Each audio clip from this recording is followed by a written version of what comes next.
네, 안녕하세요. 피부과 전문의 함익병입니다. 매주 화요일 날 멋진 분을 초대해서 여러분들과 함께 얘기를 나누는 시간입니다. 오늘은 대한민국에서 가장 멋진 아나운서 이재용 아나운서를 모셨습니다. 인사하시죠. 안녕하세요. 반갑습니다. 아나운서 이재용입니다. 멋지게 소개해 주셔서 감사합니다. 네, 정말 뭐 나이를 거꾸로 드시는 것 같아요. 도대체 나이가 어떻게 되세요? 아, 그럼 원장님께서 할 소리는 아니시고. 그래도 젊어 보인다는 얘기 많이 듣지 않으세요? 원장님보다 한참 동생이고요. 네. 저는 1966년생이고 학교를 1년 일찍 들어가서 84학번인데요. 네. 그래서 자꾸 그 친구들을 혼란스럽게 합니다. 이 족보가 꼬인다고. 한 1년이면 저희 예. 좀 가까운 형제들은 형제가 연륜생인 분들하고 예. 형 동생이 바뀌고. 그래서 저는 말띠인데 뱀띠들하고 친구고요. 네. 그 위아래로 한 1, 2년씩은 친구하고 있습니다. 네. 지금 근황 어떻게 지내세요? 저 프리랜서 아나운서로 지낸 지가 6년 되네요, 벌써. 네. 1992년에 MBC에 입사해서 네. 26년 동안 MBC 아나운서로 일하다가요. 2018년 10월에 MBC를 나왔어요. 그래서 뭐 자연스럽게 프리랜서 아나운서가 돼서 네. 그때부터 또 6년은 프리랜서 아나운서로 지냈는데 네. 그러니까 뭐 아나운서로 지낸 세월이 32년이네요. 어때요? 지겹다는 생각을 안 해서 제가 솔직하게 얘기하면 저는 지금이 좀 아. 지겹거든요. 의사라는 직업이. 아, 근데 저희는 늘 만나는 사람이 새롭잖아요. 그렇죠. 그러니까 사람을 만나는 일이고 사람 만나서 이런저런 세상 돌아가는 얘기하는 게 직업이다 보니까 네. 그게 재밌어서 늘 새로워요. 근데 프로그램이 그 나물에 그 밥이면 심심하죠. 그래서 아니 어떤 분들은 보면 어떤 프로그램 하나 딱 자기가 하면 네. 이게 내 거라고 생각하더라고요. 아, 그렇죠. 그렇죠. 그래서 이게 네. 또 바뀔 때마다 네. 그게 아니 전 그만할래요. 그건 아니잖아요. 네. 대개는 보면 이제 메인 PD나 뭐 CP나 뭐 위에 이제 네. 거기서 또 프로그램을 진행하는 사람들이 출연진이나 진행자를 바꾸는 네. 경우가 많죠. 네. 근데 저는 참 다행스러운 게 네. 이거 프리랜서에서 나오니까 프로그램의 소중함을 더 중하게 느끼겠는데 네. MBC에 있을 때는 좀 배불렀었죠. 아니 그렇죠. 그래서 그때는 새로운 프로그램이 생기면 주로 그런 걸 했었어요. 네. 그래서 처음에 뭐 찾아라 맛있는 TV 맞아. 네. 또 그런 프로그램 했었고 또 불만제로라는 프로그램도 네, 있었고 그것도 소비자 고발 프로그램 그것도 새로 생긴 거 했고 네. 또 기분 좋은 날은 굉장히 오래 했던 아침 프로그램이고요. 그렇죠. 네. 그 전에 뭐 기타 등등 뭐 아주 특별한 아침이라는 프로그램 뭐 많은 프로그램을 했는데 참 다행스럽게 다 새로 생기는 프로그램을 처음부터 시작을 했었어요. 그러니까 한 3년 하면 그 다음에 또 후배가 들어오고 아하, 그 다음에 저는 또 다른 프로그램 가고 이를테면 화제 집중이라는 프로그램을 처음에 했는데 그게 잘 됐어요. 네. 근데 그때 MBC가 6시 시간대, 저녁 6시 시간대를 KBS에 완전히 뺏기고 있었어요. 왜냐면 KBS 유명한 6시 여섯 시 내고향이 내고향. 있었죠. 네. 그래서 그때 6시에 화제 집중이라는 프로그램을 런칭을 해서 네. 한 3년 잘했어요. 네. 그러다가 아침 프로그램을 하라는 거예요. 아침을 또 놓치고 있었어요. 저녁을 하다가 아침으로. 아침으로 이걸 네. 완전히 이제 그 야간하고 주간하고 맞바꾸는 네. 거 아니에요? 그래서 그 모닝 스페셜이었는데 백지연 아나운서하고 같이 하라고 그래요. 아. 백지연 아나운서가 그때 갓 프리랜서 아나운서가 된 거예요. 네. 그래서 그걸 같이 하면서 그 화제 집중을 지금 매우 잘 나가고 있는 김성주가 들어와서 하게 됐어요. 아. 그래서 김성주 아나운서가 그 화제 집중 제 걸 맡으면서 그냥 수직 상승을 하고 그다음에 저하고 같이 불만제로라는 프로그램을 같이 하면서 그때 성주가 네. 선배 할 말이 있어요. 그래서 뭐냐? 형 이거 나 계속 해야 돼? 아니 형 나 어디서 입질이 들어오는데 프리하라고. 나가도 될까? 아하. 그래 얼마를 얘기하디? 계약금, 그래서 출연료 이런 거. 얼마 얘기한대요. 네. 야 그럼 얼른 나가라. 멋진 컨설팅을 했는데 김성주 씨가 가끔 불러서 밥은 사요?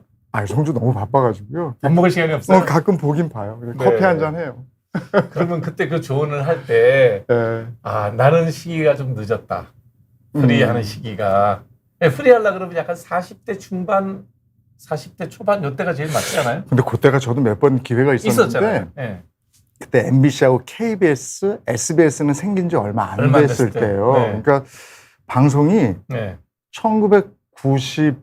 제가 2년에 들어갔는데 1991년에 SBS가 생겼어요. 그러니까 그 전에는 MBC하고 KBS가 피자 한 판을 둘이 나눠 먹던 시대였어요. 그렇죠. 네. 쉬울 때죠. 네. 그러니까 SBS 하나가 들어와서 피자 한 판을 셋이 나눠 먹는데 요 셋이 다 못 나눠 먹고 SBS가 요만큼 나눠 먹던 시절이에요. 그렇죠. 라디오 하다가 이제 네, 처음 이제 네. TV 들어올 때입니다. 그게 저 모래시계라는 드라마가 뜨기까지는 네. SBS가 별로 잘 되지 않았어요. SBS 별걸 다 했죠. 뉴스도 8시에 땡겨서 하고. 그 뉴스를 또 연예인이 했었잖아요. 여자 연예인이 들어와서. 그랬었나요? 예, 색다르게 기억이 안 나네. 한다고. 네. 예, 그래서 잘 안 됐는데 모래시계로 확 뜨고 그때부터 이제 방송이 확 변해갔어요. 그러니까 그 과정을 지켜보는데 그때만 해도 MBC의 명함이 돈 몇 푼에 이렇게 가는 명함은 아니었어요. 그렇죠. 예, 네. 그래서 저는 기회를 다 잃었죠.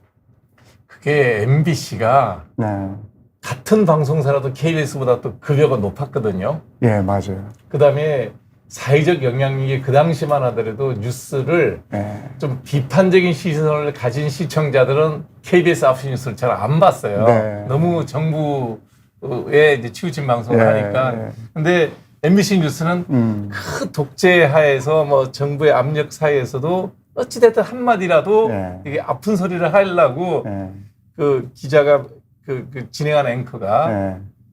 대본과 다른 한마디씩을 한마디씩. 했단 말이에요. 우리는 예. 그거 들으려고 그거 예. 봤거든.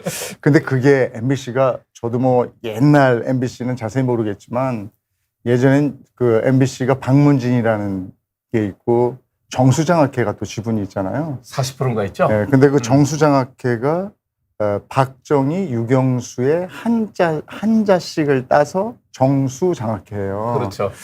그러니까 이 정수장학회가 있고 문화방송이라는 이름도 그때는 방송이 문화를 창달하고 그렇죠. 그리고 이 백성을 계도하고 뭐 이런 뜻이었단 말이에요. 네. 그래서 대통령을 제외한 누구도 비판해도 괜찮았어요. 그러니까 박정희 대통령만 안 건들면 돼. 근데 그러니까 그게 이제 전통처럼 네. 쭉 오다 그래도 건드린 데는 MBC는 건드렸어요. 그러니까 MBC가 반골 기질이 좀 있어요. 네. 옛날부터. 그래서 사람들이 예. MBC 뉴스를 들었죠. 근데 이게 희한하게 저도 네. MBC 1992년이면 그 노태우 정권 때부터 MBC를 들어갔어요. 92년 예, 그러네요. 예. 네. 그랬더니 그 다음 해에 김영삼 대통령이 된 거예요. 그 그쵸? 다음 해에. 네. 그래서 제가 신입사원 시절에 국회의사당에 김영삼 대통령 취임식에 갔던 기억이 나요. 취재차 아니면 아니요. 뭐 참석하는 거였어요. 그냥 그냥 앉아 있는 앉아서 거? 구경하러 간 거였어요. 노태우 대통령 때 들어가서 김영삼 대통령, 그다음에 김대중 대통령, 그다음에 노무현 대통령, 또 저도 이명박 대통령, 박근혜 대통령, 문재인 대통령 때 네, 나오게 그만- 된 거예요. 근데 일곱 분의 대통령 현직을 그렇죠. 26년 동안 있었으니까. 그 중에 직접 이렇게 면대면 인터뷰한 적이 있으세요? 근데 저는 그냥 대통령 행사를 많이 했어요. 그러니까 아마 몇 손가락에 꼽을 거예요. 대통령 행사 많이 한 거는. 그러니까 김대중 대통령 때부터 청와대에 가서 뭐 이렇게 국가 행사 같은 거 사회를 보는 게 있어요. 이렇게 공식적인 네, 행사 진행하는 그러니까 거. 저는 뭐 예능 프로그램을 거의 못 해봤고요. 교양 정보 프로그램을 주로 하니까 생긴 게 교양스럽게 생겼어. 그래서 행사도 꼭 국회에 대하여 경례 이 행사를 많이 가요. 교양 있게 하는 그런 거, 좀 포멀한 거. 그래서 그런 행사들을 가서 네. 대통령들을 가까이서도 뵙고 인터뷰도 해보고 네. 뭐 이렇게 했어요. 잠깐만, 우리 이럴 때 제일 궁금한 게 네. 얼마 죠? 그 대통령 행사라고 네. 아주 박하진 않아요. 그러니까 정부 행사니까 거의 와서 그냥 해 이런 거 없어요. 네. 그리고 대통령 행사는 대통령이 가면 그게 대통령 행사예요. 그렇죠. 대통령이 가야 대통령 행사죠. 그러니까 이를테면 포스코에서 대통령을 초대해서 하는 행사. 그러면 대통령 행사예요. 그렇죠. 근데 돈은 포스코에서 나오죠. 그러면 좀 후이 나오겠다. 그래서 그 아주 박하지 않았어요. 근데 네. 그게 공식적으로 그 돈, 그 수입을 네. 내가 다 갖는 건 아니죠. 근데 이게 이제 그 대통령 행사나 국가 행사는 예. 원래는 아나운서들이 외부 행사 잘 못하게 못하게 돼 하잖아요. 있죠. 예. 근데 그런 거 이제 회사에서 양해를 해주죠. 공식 스케줄임에도 불구하고 네. 회사 공식 스케줄에서 다 왜 그 당번서는 라디오 뉴스를 다 네. 빼고 가야 될 거 아니에요. 그 휴가를 내죠. 휴가를 내고. 아, 네, 개인적으로. 그러니까 이제 휴가를 내고 가든지 아니면 음. 대통령 행사는 좀 이렇게 봐주는 그런 게 좀 있었고요. 음. 근데 그 또 그냥 슬쩍 나가는 행사들도 가끔 있잖아요. 그거는 뭐 이제 네, 그런 건 휴가 내고 가고 양심껏 하죠. 네. 그 행사비가 늘 짭짤해가지고 풀이 안 하시고 계속 근데 그게- 가신 거 아니에요? 이제 나중에 하여간 이게 막 그 곤혹스럽게 할 때도 있고 그랬었어요. 네. 예, 근데 정권이 아시겠지만 방송사라는 게 하여간 정권이 바뀔 때마다 아주 몸살을 앓죠. 난리예요, 난리. 네. 지금 또 그렇지만 그 네. 전에도 그랬고요. 예. 맨날 바뀝니다. 그러니까 정권이 바뀌면 일단 부장급 이상들이 싹 바뀌고요. 그게 이제 그 파도가 얼마만큼 만에 치느냐의 차이일 뿐 정권이 바뀔 때마다 그래요. 5년이나 10년에 한 번씩 그렇게 MBC는 홍역을 치렀어요. 저도 그 과정이 있어요. 근데 참 저는 MBC가 안타까운 게 저는 MBC를 그 대학교 들어왔을 때부터 예. 좀 가까이 가서 볼 수 있는 기회가 있었어요. 그 저기 고위직에 친인척이 있어서. 아. 뭐 저는 모의사니까 상관없잖아요. 예. 가서 보면 굉장히 가족 같다는 느낌을 굉장히 많이 받았거든요. 예, 거긴 굉장히 그러니까 우주 최고의 직업이라고 직원들 스스로가 얘기하고 다녀요. 예, 가족같이 지낸다는 느낌. 야, 회사가 이래도 돼? 좀 위계질 수도 있어야 되고, 네. 뭐 또 이렇게 좀 서로 올라가려고 아기 다툼도 해야 되는데, 예를 들면 뭐 승진 같은 경우에도 보면, 그래, 그럼 네가 좀 먼저 하면 내가 다음에 하지, 뭐 이런 분위기를 저는 많이 느껴갖고, 내가 이제 그때 그 형한테 그랬어요. 여기 회사 맞아요? 근데 그랬거든요. 형 동생 하고요. 그러니까요. 예. 일단은 그냥 형 이러고 예. 부장 뭐 국장한테도 님자도 없어. 예, 그냥 부장 국장 이러고 형 이러고 선배한테 선배 뭐 이러고 예, 맞아요. 예. 그 주로 그래요. 그러니까 이제 제가 이재용이니까 야 재용아 뭐 이렇게 얘기를 하고 바로 뭐 가까운 이해는. 아 형 왜 그래? 예. 아 형 언제부터 형 국장인데? 그러니까. 폼 좀 잡지 마. 뭐 굉장히 자유로운 분위기였죠. 예. 예. 그게 언제부터 분위기가 좀 이렇게 험악해졌어요? 그러다가 이제 몇 번의 정권의 부침이 있으면서요. 노무현 대통령 취임하고선 그때부터 좀 이제 분위기가 험악해지지 않았어요? 그때 이제 왜 여기도 회사다 보니까 네. 이렇게 단계를 밟잖아요. 차장 대우였다가 차장, 부장 대우, 부장, 부장, 국장 여기서 이제 잘하면은 자회사나 자회사 계열사 사장. 사장 아니면 임원이 되는 거예요. 그렇죠. 예. 이게 단계가 있는데 그 어떤 시점에서부터 아이고 대놓고 얘기하죠. 뭐 예. MBC가 그때 노무현 네. 대통령이 되자마자 노조위원장 했던 최문순 지금 강원도지사 했던 분 예. 현재 국회의원 하시나 모르겠네. 지금은 아니신데 네. 그때 이제 부장이었잖아요. 부장이셨나 뭐 요래서 바로 사장이 돼버렸어요. 저도 개인적으로 잘 알거든요. 예. 노조위원장 아, 뭐 아주 좋으신 분이세요. 예. 예. 만나서 인품 참 예. 좋으신 예. 분인데 사장이 되시길래 뭐 좋아 뭐 예. 개혁 좀 분위기 한번 바뀔 수 있겠다는데 되더니 영 피바람이 불더라고요. 근데 이제 사장이 되셨으니까 예.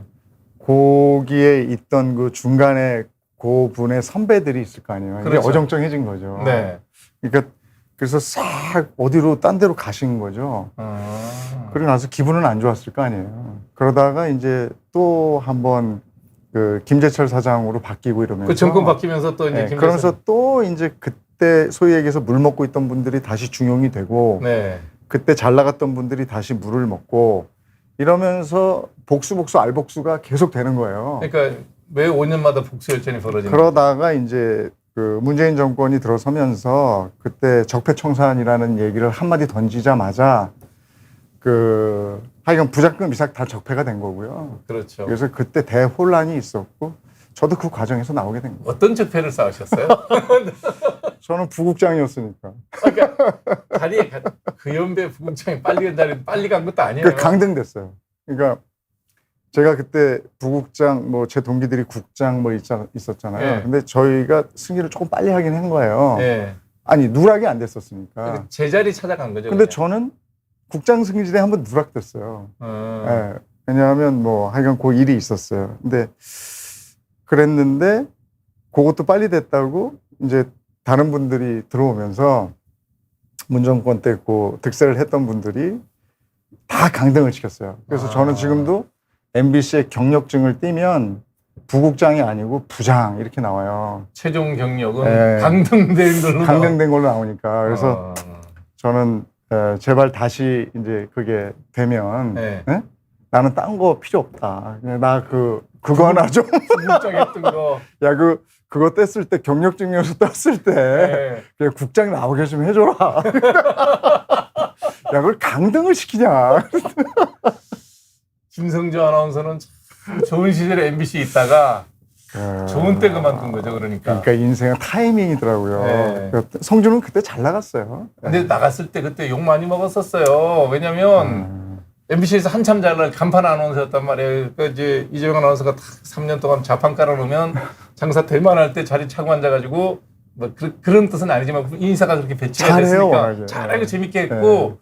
정말 뉴스부터 스포츠 중계까지를 네. 두루 하나씩 하고 있었기 때문에 MBC 조직 내에서는 근데 대신이다 막 그래갖고 방송사가요. 네. 이제는 좀 달라져야 되는 게 이게 완전히 좀 어떻게 좀 심하게 얘기하면 네.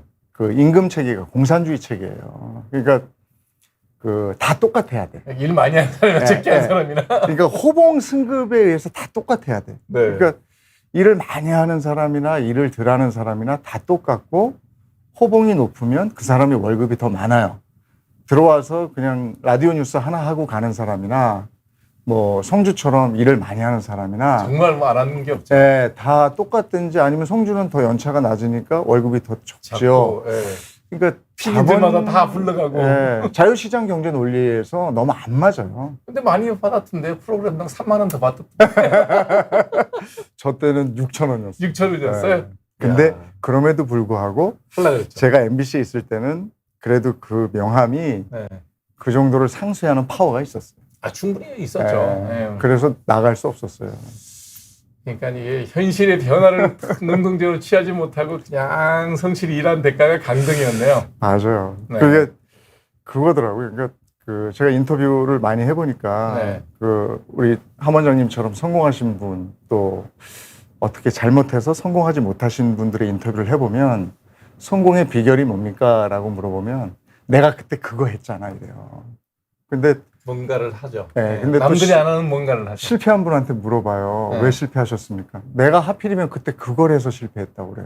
똑같은 거 했는데 예, 그러니까 그게 타이밍의 차이. 시간 차이고. 예. 예. 그러니까 내가 그때 그걸 했어야 되는데 하필이면 그때 그걸 한 거예요. 그러니까 어떤 사람은 타이밍까지 기가 막혔고 어떤 사람은 방향은 옳았는데 타이밍을 잘못 맞춘 거예요. 결국은 인생은 시간이네. 그러니까 저는 그때 프리랜서 할 타이밍에 거기 주저앉아 있었고 성주는 프리할 타이밍에 제대로 타이밍을 잡은 거예요. 타이밍은 이제 본인의 능력으로 잡았지만 네. 그 결정적인 순간에 물어본 그 좋은 자를 잘 만난 거죠. 아니 본인이 결정하고 저한테 물어본 거죠. 아닐 거예요. 반반일 거예요. 근데 확 잡았으면 네. 또 못 나갔을 수도 있죠. 네가 어떻게 그런 생각을 하셨어? MBC를 버리고 어떻게 요즘 그리고- 나오는 배신자 프레임에 집어넣어서 그리고 또 한 번은 제가 부장할 때인데 네. 저희 오상진 아나운서가 제 부원이었거든요. 아, 근데 오상진이 어느 날 오더니 부장님 상의 드릴 게 있어요. 그래서 네. 너 나가려고 그래? 네. 그래서 좀 더 있으라 그러지. 그래. 잘 생각했다. 뭐. 넌 내가 지금 행복해 보이냐? 그랬어요. 그랬더니 아니래. 네. 그래. 나가라. 그랬어요. 네. 보통 이렇게 그래도 이 방송하는 분이 약간 연예인 그 탤런트가 있어야 되잖아요. 네. 원래 꿈이 아나운서였었어요? 저는 그냥 어렸을 때는 막연하게 네. 그냥 방송이나 신문에 제 이름이 나왔으면 좋겠더라고요. 그래서 아주 어렸을 때는 흑백 텔레비전 시대고 방송이 많지 않았던 시대니까 드라마가 어떤 집을 찍는 건 줄 알았어요. 아. 그래서 왜 우리 집은 안 올까? 아, 홈 드라마가 많았으니까. 그래서 우리 집에 오면 나도 출연하고 좋았을 텐데 네. 이런 생각을 했어요. 멋모를 때는. 아. 그래서 무조건 저게 내가 나왔으면 좋겠다라는 막연한 생각을 했어요. 그러다가 대학에 들어갔는데 뭐 이렇게 과에 적응도 잘 못하고 그리고 방송국, 학교 방송국이라는 데가 있더라고요. 네. 그래서 거기를 바로 시험을 봐서 들어갔어요. 그래서 그때는 각 학교 대학마다 네. 있어요. 우리도 연대도 YBS인가 아, 있었어요. 유명하죠. 네. 거기 유명하죠. 거기 출신들이 방송사에 많이 들어와 있어요. 연세춘추 출신 네. 기자도 많고 YBS 출신 아나운서, PD도 기자, 많고. PD 다 네, 많습니다. 네. 근데 저희도 가서 학교 방송국 아나운서를 하는데 너무 재밌고 좋은 거예요. 아, 그래서 제 대학 생활의 거의 전부였고요. 그리고 그때 이제 아나운서가 되고 싶었는데 지금도 마찬가지지만 당시에도 정식 아나운서 기자 PD로 들어가려면 시험이 꽤 까다로워요. 어렵죠. 네, 네, 그래서 뭐 하늘의 별따기죠. 그게 자신이 없었어요. 그러니까 1차 실기, 2차 필기, 3차 실기, 4차 면접인데 이게 한 달 걸리는 시험인데 아, 실기 먼저 본 세대예요? 실기를 먼저 봤어요. 그 전까지는 이론 먼저 보신 거 아시죠? 예, 이론 먼저 봤죠. 그 필기 시험 먼저 했죠. 필기를 왜 먼저 보고 바뀐 거 아세요? 왜 바뀌었나? 왜 바뀐 거예요? 필기를 보고 뽑아놨더니 카메라 테스트를 하면 카메라 앞에 세울 사람이 없었다는 맞아요. 거야. 너무 공부는 잘하는데 방송이라는 게 그 얼굴이라든지 네. 언변이라든지 발음이라든지 네. 이런 게 돼야 되잖아요. 네. 그거 MBC에서 제일 먼저 했어요. 아, 그건 잘한 것 같아요. 네, 그래서 먼저 카메라 네. 테스트를 하고 거기서 이제 한 4, 5배수를 뽑은 다음에 필기를 본 거죠. 제가 그렇게 안 했으면 들어갔겠어요. 근데 저는 이러나 저러나 되지 않았을까요? 아니, 그 전에 제가 운이 좋았던 게요. 네. 이게 되려니까 제가 그 대학 생활을 3학년 때까지 학교 방송국에 미쳐가지고 하다가 4학년 때는 진짜 갈 데가 없더라고요.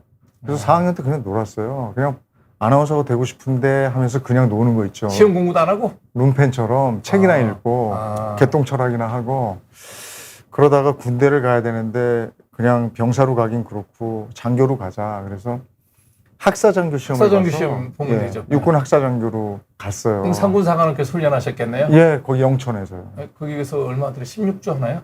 거기서 그렇게 하죠. 네. 아, 군의관 갔다 우리 오셨나요? 거기 다 그러니까 법무관, 맞아. 군의관, 삼군상관학교 거기서 다 해요. 네. 그리고 저는 최전방으로 들어갔는데요. 아, 그럼 GP, GOP 다 갔다 오셨어요? 네, GP, GOP 다 했었어요. 아유, 경험이 뭐. 근데 GP에 갔는데 GP에 가면은 되게 막 그 긴장된 삶을 24시간 살 것 같은데 그렇지 않아요. 한 달 있다 나오지 않아요?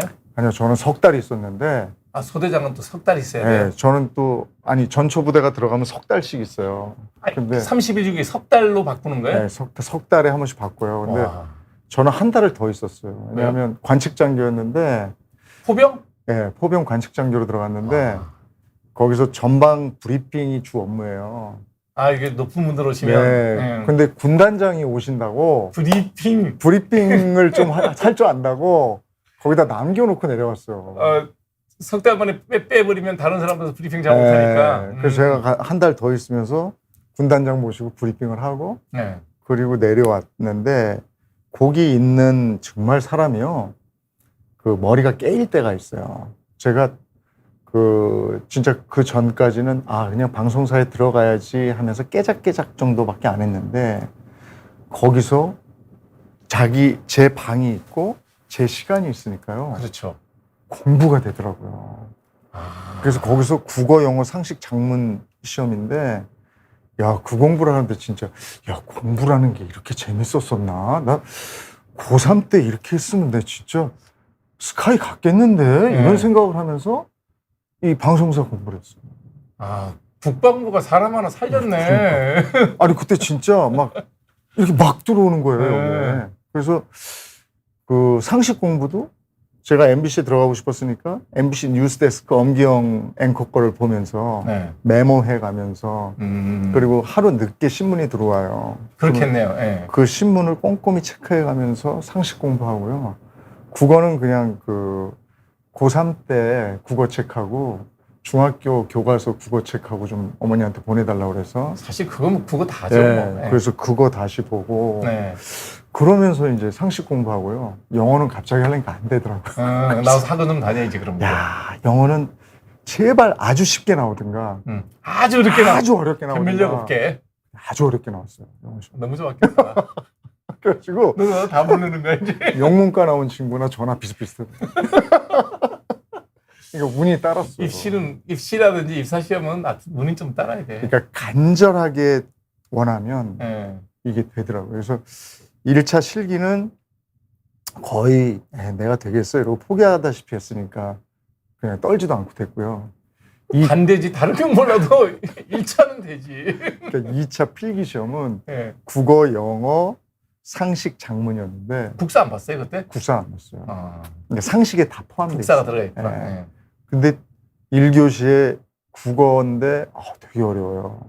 그래도 조금 희망이 있어. 다음에 영어인데 보고 짐 쌌어요. 이제 가야 되겠구나. 그거 지금 여러 명 쌌겠네. 상식 시험 보고 이건 아주 몰상식한 시험이더라고요. 어. 그다음에 장문이 대학 생활의 후회. 그다음에 10년 후 방송인으로서의 나의 모습 중 택일하여 기술하시오. 나는 그거는 뭘 썼는지 알겠다. 뭘 썼어요? 대학 생활의 맞아요. 후에. 예. 대학 그건 뭐 생활의 몸소 4년을 한 게 예, 있으니까. 대학 생활의 후회. 착착착착 한 번도 펜을 놓지 않고 쫙 해서 뒷장까지. 그리고 탁 내고 이제 뭐 안 될 것 같으니까 예. 고맙습니다 이러고 탁 나가서 그때는 생맥주 1000cc가 있었어요.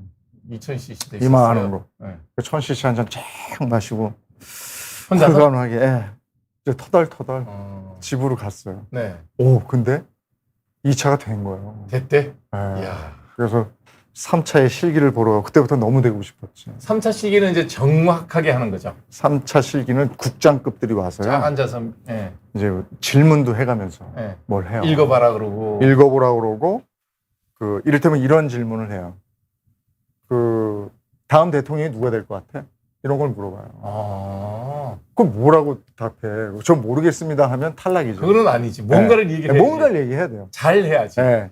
나는 뭐 누구다. 뭐 한동훈이다. 이재명이다. 또 이유가 맞으면 논리 뭐 설명이 누구다. 있어야 돼. 뭐 이런 걸 하는 거예요. 음. 다른 분들도 섭섭해 하시겠는데. 예를 든 겁니다. 뭐 좀, 예. 그런 데 쓰는 사람들. 그런 걸 얘기하고 왜냐하면 이래서 그렇습니다. 논리가 있어야 돼. 이것만 잘하면 돼요. 그때 노태우 대통령 때 입사했잖아요. 예, 차기 예. 대통령에 대해서 물어봤겠네. 거기서 이제 그걸 물어봐요. 노조에 대해서 어떻게 생각해요? 아. MBC 노조는 뭐 어떻게 생각해요? 뭐 민노총은 어떻게 생각해요? 이런 거 물어봐요. 그때 네. 뭐 노조가 있다는 것은 이런 기업에서는 당연한 거 아니냐. 근데 다만 경영에 심하게 개입하거나 인사에 개입하지 않는 정도면 그게 아마 언론사의 중립성에도 중요한 역할을 할 것이다. 정도 얘기하는 게 답이에요. 그때 그렇게 했어요? 그 정도의 얘기를 했던 것 같아요. 왜냐하면 그런 질문은 뻔히 할 것 같잖아. 그렇지. 그러니까 그런 거 이제 준비하고 가고요. 그다음에 4차 최종 면접이 남았는데 네. 그때 사장님 직접 나온다 그러던데. 사장님 직접 나오시고 네. 그다음에 임원들이 쫙 아, 편성 이사. 그러니까 아나운서를 뽑으면 아나운서 국장은 들어가요. 당연히 들어가요. 기자를 뽑으면 보도국장은 들어가요. 네. 그러니까 나머지는 다 PD는 이사들이죠. 네.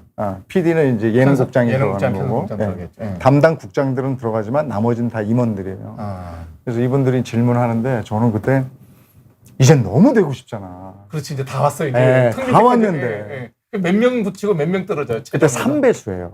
그러니까 최종이? 만약에 3명을 뽑는다, 3, 3은 9명이 9명. 올라가요. 예. 야, 거기서 터지겠다. 이제 막 대기하고 있고 한 사람씩 들어가는 거예요. 사장하고 임원들 쫙 앉아 있고 제가 여기 혼자 이렇게 딱 앉아서 질문 공세를 받아요. 네. 그럼 거기에 대해서 답을 하는 건데 네. 하도 제가 한 1000가지의 질의응답을 혼자 막 했어요. 뭐 상상할 수 없는 모든 질문은 다 시뮬레이션 다 그럼요. 했겠네. 그러니까 비몽사몽간에 이게 자는 건지 뭔지 모르고 막 하고 근데 꿈에 진짜 돌아가신 할머니가 나타나가지고요. 막 질문하시는 거예요. 아, 예상 문제를. 네, 그리고 저는 막 대답하고 그러면서 이게 비몽사몽간에 야 우리 할머니가 저렇게 똑똑하신 분이었어. 오. 이런 생각을 하면서 막 질문 대답을 했어요. 네.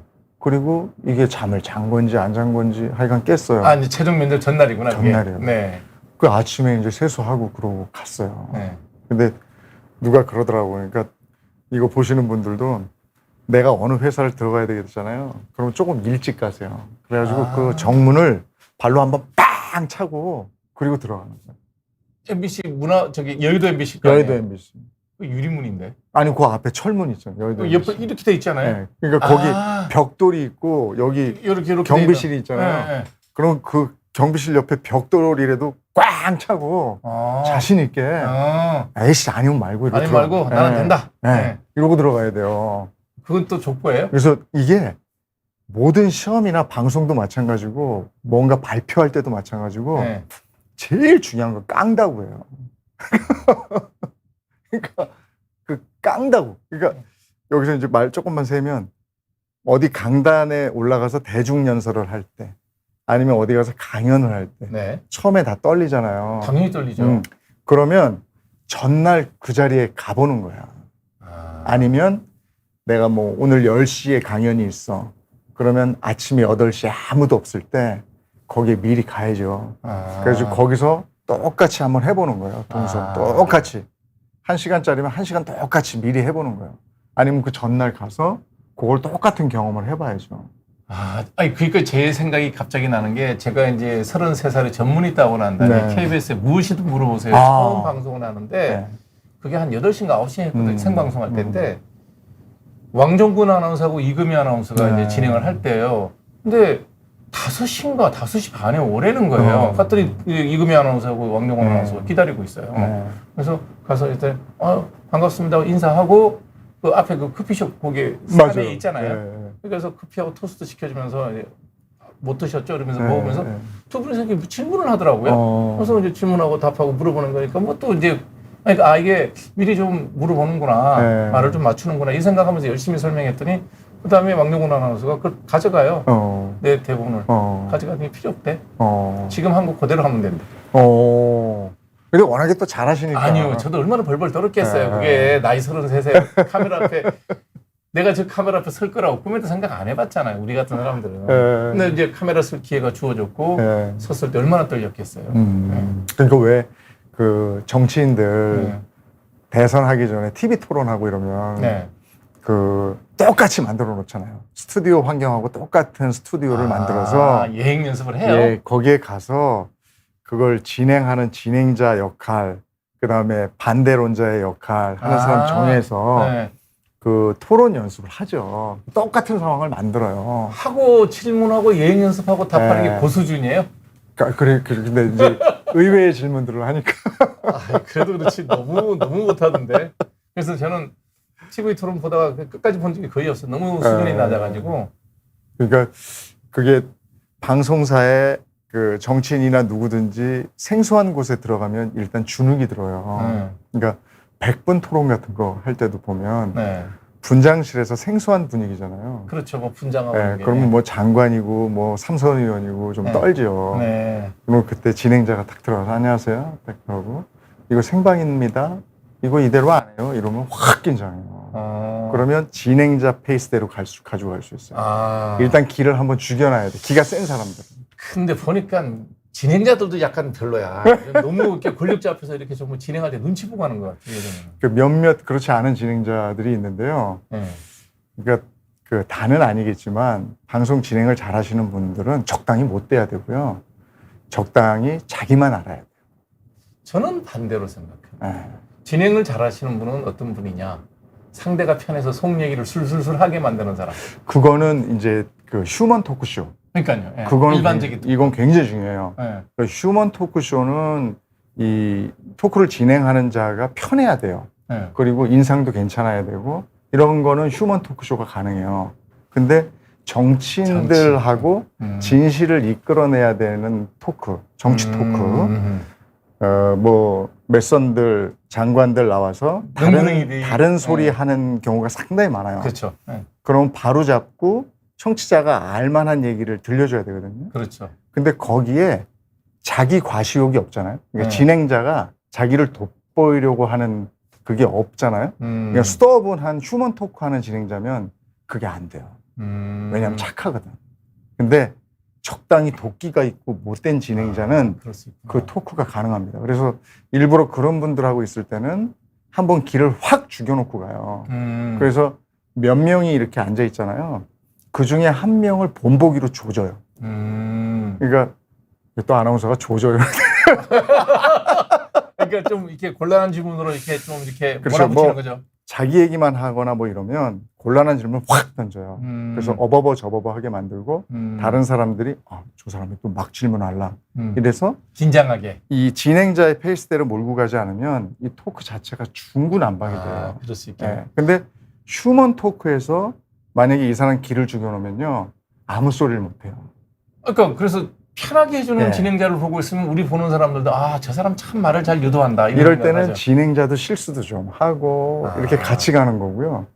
기가 센 사람들이 나와. 네. 그러면 그대로 가면 이 사람들 페이스에 말려버려요. 본인은 어느 쪽이에요? 저는 휴먼 토크죠. 그쪽이 편하시죠? 네, 그렇게 편해요. 네. 네. 근데 좀 그런 거또 맡은 일이 있어서 그런 걸 진행해 본 적 있을 거 아니에요? 근데 제가 그러고 나면 좀 이렇게 뭐라 그럴까 편치가 않아요. 마음이. 그러니까 우리끼리 얘기는 야 요번 토크에서 사고 좀 쳐 이거거든요. 네. 출연자 좀 하나 팍 보내버려 뭐 이런 건데 제가 이 질문을 할 줄은 알아요. 그러니까 이 질문을 하면 이 사람이 곤란한 걸 알지. 근데 이 질문을 하면 이 사람이 곤란한데 그 질문을 하는 사람이 있고 이 질문을 하면 이 사람이 굉장히 곤란할 텐데 그리고 좀 내 마음이 아파서 못하는 진행자가 있어요. 근데 이제 후자는 휴먼 토크가 맞고요. 전자는 정치 토크가 맞아요. 그래서 손석희 아나운서가 그렇게 좀 보면 질문이 인상은 좋은데 예리한 게 많아요. 팍팍 가죠. 비수가 그냥 확 들어가더라고요. 그러니까 이제 그런 거에 발현이 돼요. 그러니까 뉴스 앵커를 할 때 보면 뉴스 앵커하고 현장에 있는 기자하고는 약속 대련이에요.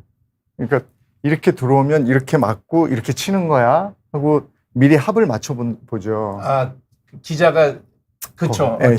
현장에 리포터 해서 이쪽에 보내고 그러면 이렇게 사전에 교감이 있어요.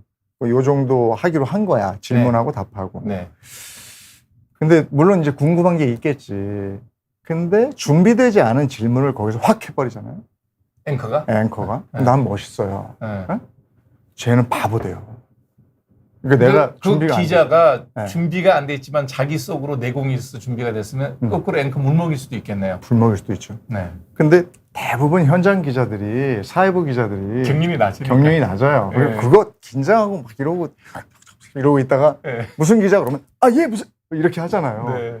근데 거기에다가 준비되지 않은 질문을 확 해버리면 이 친구는 그냥 어버버 하다가 말아요. 그러면 사적 감정이 좀 있어서 너 평상시에 나한테 영 예의도 없고 그랬으니까 너 물 한번 먹어봐. 그럴 수도 있죠. 근데 그러면 진짜 나쁜 사람이고 그렇게까지는 안 해요. 방송에서는. 그래도 같은 식구인데. 그래서 궁금해서 물어보는 건데 자기는 순수하게 궁금해서. 자기는 궁금한 거죠. 그리고 이거는 시청자들이 궁금해할 거니까 물어보는 거야. 그럼 사전에 좀 이렇게 얘기를 해주든지 뭐 이런 게 돼야 되는데 그렇게 훅 들어가 버리면 그 현장에 있는 기자는 진짜 바보 되죠. 아니 앵커도 한 2시부터인가 이렇게 원고 보고 뉴스 보고 계속 리딩을 미리 하던데. 미리 하죠. 궁금하면 미리 좀 물어보지. 그러니까 그게 이제 현장에서 얘기할 때 갑자기 궁금한 게 튀어나올 수도 있긴 있어요. 그럴 수도 있지. 근데 그렇게 해버리면 안 되는데 그걸 한다는 거지. 근데 저 같은 사람은 그렇게 못해요. 궁금해도 그냥 나중에 따로 물어보고. 궁금한데 이제 해서 저 데스크에 못했으니까 그러면 자정 뉴스에는 그걸 좀 궁금한 걸 좀 얘기해라. 그렇지. 라고 하든지.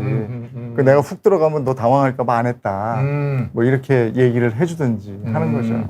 그렇구나.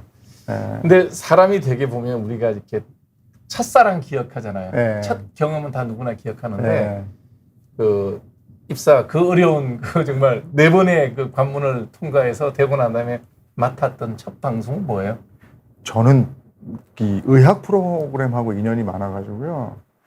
제가 맡은 정규 MC 프로그램은 가정의학실이라는 프로그램을 토요일 새벽에 하는 게 있었어요. 그거가 있고 그 전에는 예전에는 아나운서로 입사하면 리포터를 해요.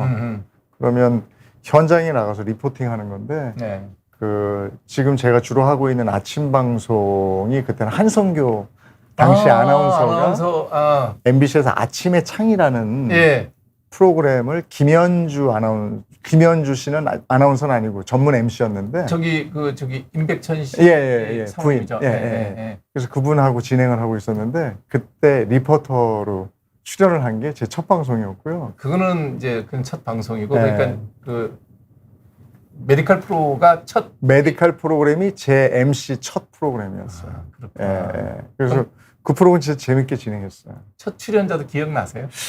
첫 출연자도 없이 그냥 리포터 된 거만. 그냥 이렇게 그 여자 지금은 이미 고인이 됐는데 정은임 아나운서라고 있었어요. 네, 교통사로 돌아가신 분이요. 예. 영화 음악 하던 예. 아주 좋은 아나운서인데 제 동기인데 아. 정은임 아나운서하고 둘이서 주로 용산 가족공원에 가서 가정의학실입니다. 뭐 이러면서 오늘은 이를테면 피부 노화에 대해서 네. 얘기하겠습니다.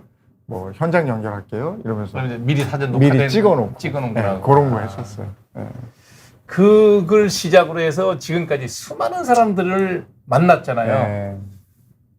일단 대통령 중에서 네. 7분의 대통령을 직접 다 만났는데 네. 가장 그래도 이렇게 말씀이 좋은 분이 누구였어요? 근데 굉장히 진짜 소탈하고 서민적으로 얘기하셨던 분은 노무현 대통령이고요. 그렇죠. 네. 역시 그렇고요. 네. 근데 특징은요. 네. 대통령들의 말투를 네. 최측근들이 똑같이 한다. 그러니까 그 김대중 대통령 때 하나갑, 건노갑 이런 분들 계시잖아요. 네. 양갑이라고. 양갑이. 네. 이분들 특히 하나갑 이분은 굉장히 말투가 비슷해요.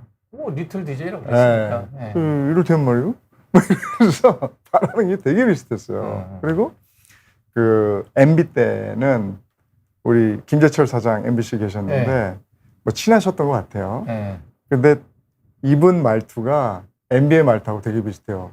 특징은 뭐냐면 아이고 우리 함익병 선생님도 오셨고 아이고 우리 이재용 아나운서도 오셨고 꼭 인사말에 사람 이름을 거명하면서 누구도 오셨고 누구도 오셨고 이게 이제 친밀감의 표현인데 그렇죠. 기억한다는 게 대단하니까. 참모들이 누가 얘기했던 것 같아요. 좀 얼굴이 좀 무서워 보이니까 그렇죠. 친밀감을 표하는 스피치를 하세요 했나 봐요. 그러니까 그때는 이명박 대통령 주변의 측근들도 어디 가서 인사 말씀을 할 때 꼭 그 말투였어요. 다 그래요. 주요한 인물들. 그러니까 그 측근들은 그 사람의 말투를 닮아갈 수밖에 없어요. 우리가 아버지의 말투하고 똑같으면서도 나만 모르는 것처럼 그렇게 되더라고요. 권력이 무섭나? 그렇게는 안 될 것 같은데. 똑같이 가요. 하는 행동도 걸음걸이도 똑같아요. 그렇게 자기도 모르게 닮아가는 거예요. 물론 그 민주화 과정에서 같이 운동을 하고 이랬으니까 존경을 하겠지. 그러니까 우리가 어렸을 때 세상 천지 제일 존경하는 사람이 아버지이기 때문에 아버지의 목소리와 행동을 담잖아요. 그렇죠. 그들도 그거와 똑같더라고요. 굉장히 닮아요. 깜짝 놀라요. 그래가지고 이게 그룹 싱킹에 빠져가지고 다들 그냥 모르고 틀리고 잘못된 일도 그냥 그대로 모르고 가는 경우가 있겠네요. 그게 우리가 말투 따라할 정도면 생각은 똑같을 거 아니에요. 그러니까 소통, 이게 말을 제일 잘하는 사람이 저 생각해봤어요. 말을 제일 잘하는 사람이 누굴까? 사실 말을 제일 잘하기로 치면요 사기꾼 따라갈 사람은 없잖아요. 사기꾼이 말 제일 잘하니까 사기를 당하는 거 아니겠어요? 네. 근데 그건 사람을 해하는 말이니까 진짜 말 잘하는 건 아니죠. 그건 나쁜 거니까. 근데 나를 기준으로 해서 말을 제일 잘하는 사람은 생각해보면요 나에게 필요한 말을 해주는 사람, 그 다음에 나하고 생각이 같은 말을 하는 사람, 이게 동질성인데요. 이거죠. 동질성. 그러니까 그 안에 있는 사람들하고만 얘기하는 거야. 그래야 좋거든. 그러니까 그럼 기분은 좋지만 그게 국정을 중요한 국정 의사 결정을 할 때 그런 사람들만 모여 있으면 미국 같은 경우 미국의 이제 안전 NSC라 그러죠. NSC가 그게 데블스 애드보케이트라 그래가지고 왜 많은 그 절대 다수가 찬성해도 아닌 이유를 끊임없이 얘기하는 그 제도를 도입했던 게 그 쿠바 침공 사건 때 이렇게 하면 우리 무조건 이긴다. 그냥 우르르 갔다가 그냥 개망신 당하고 쫓겨났잖아요.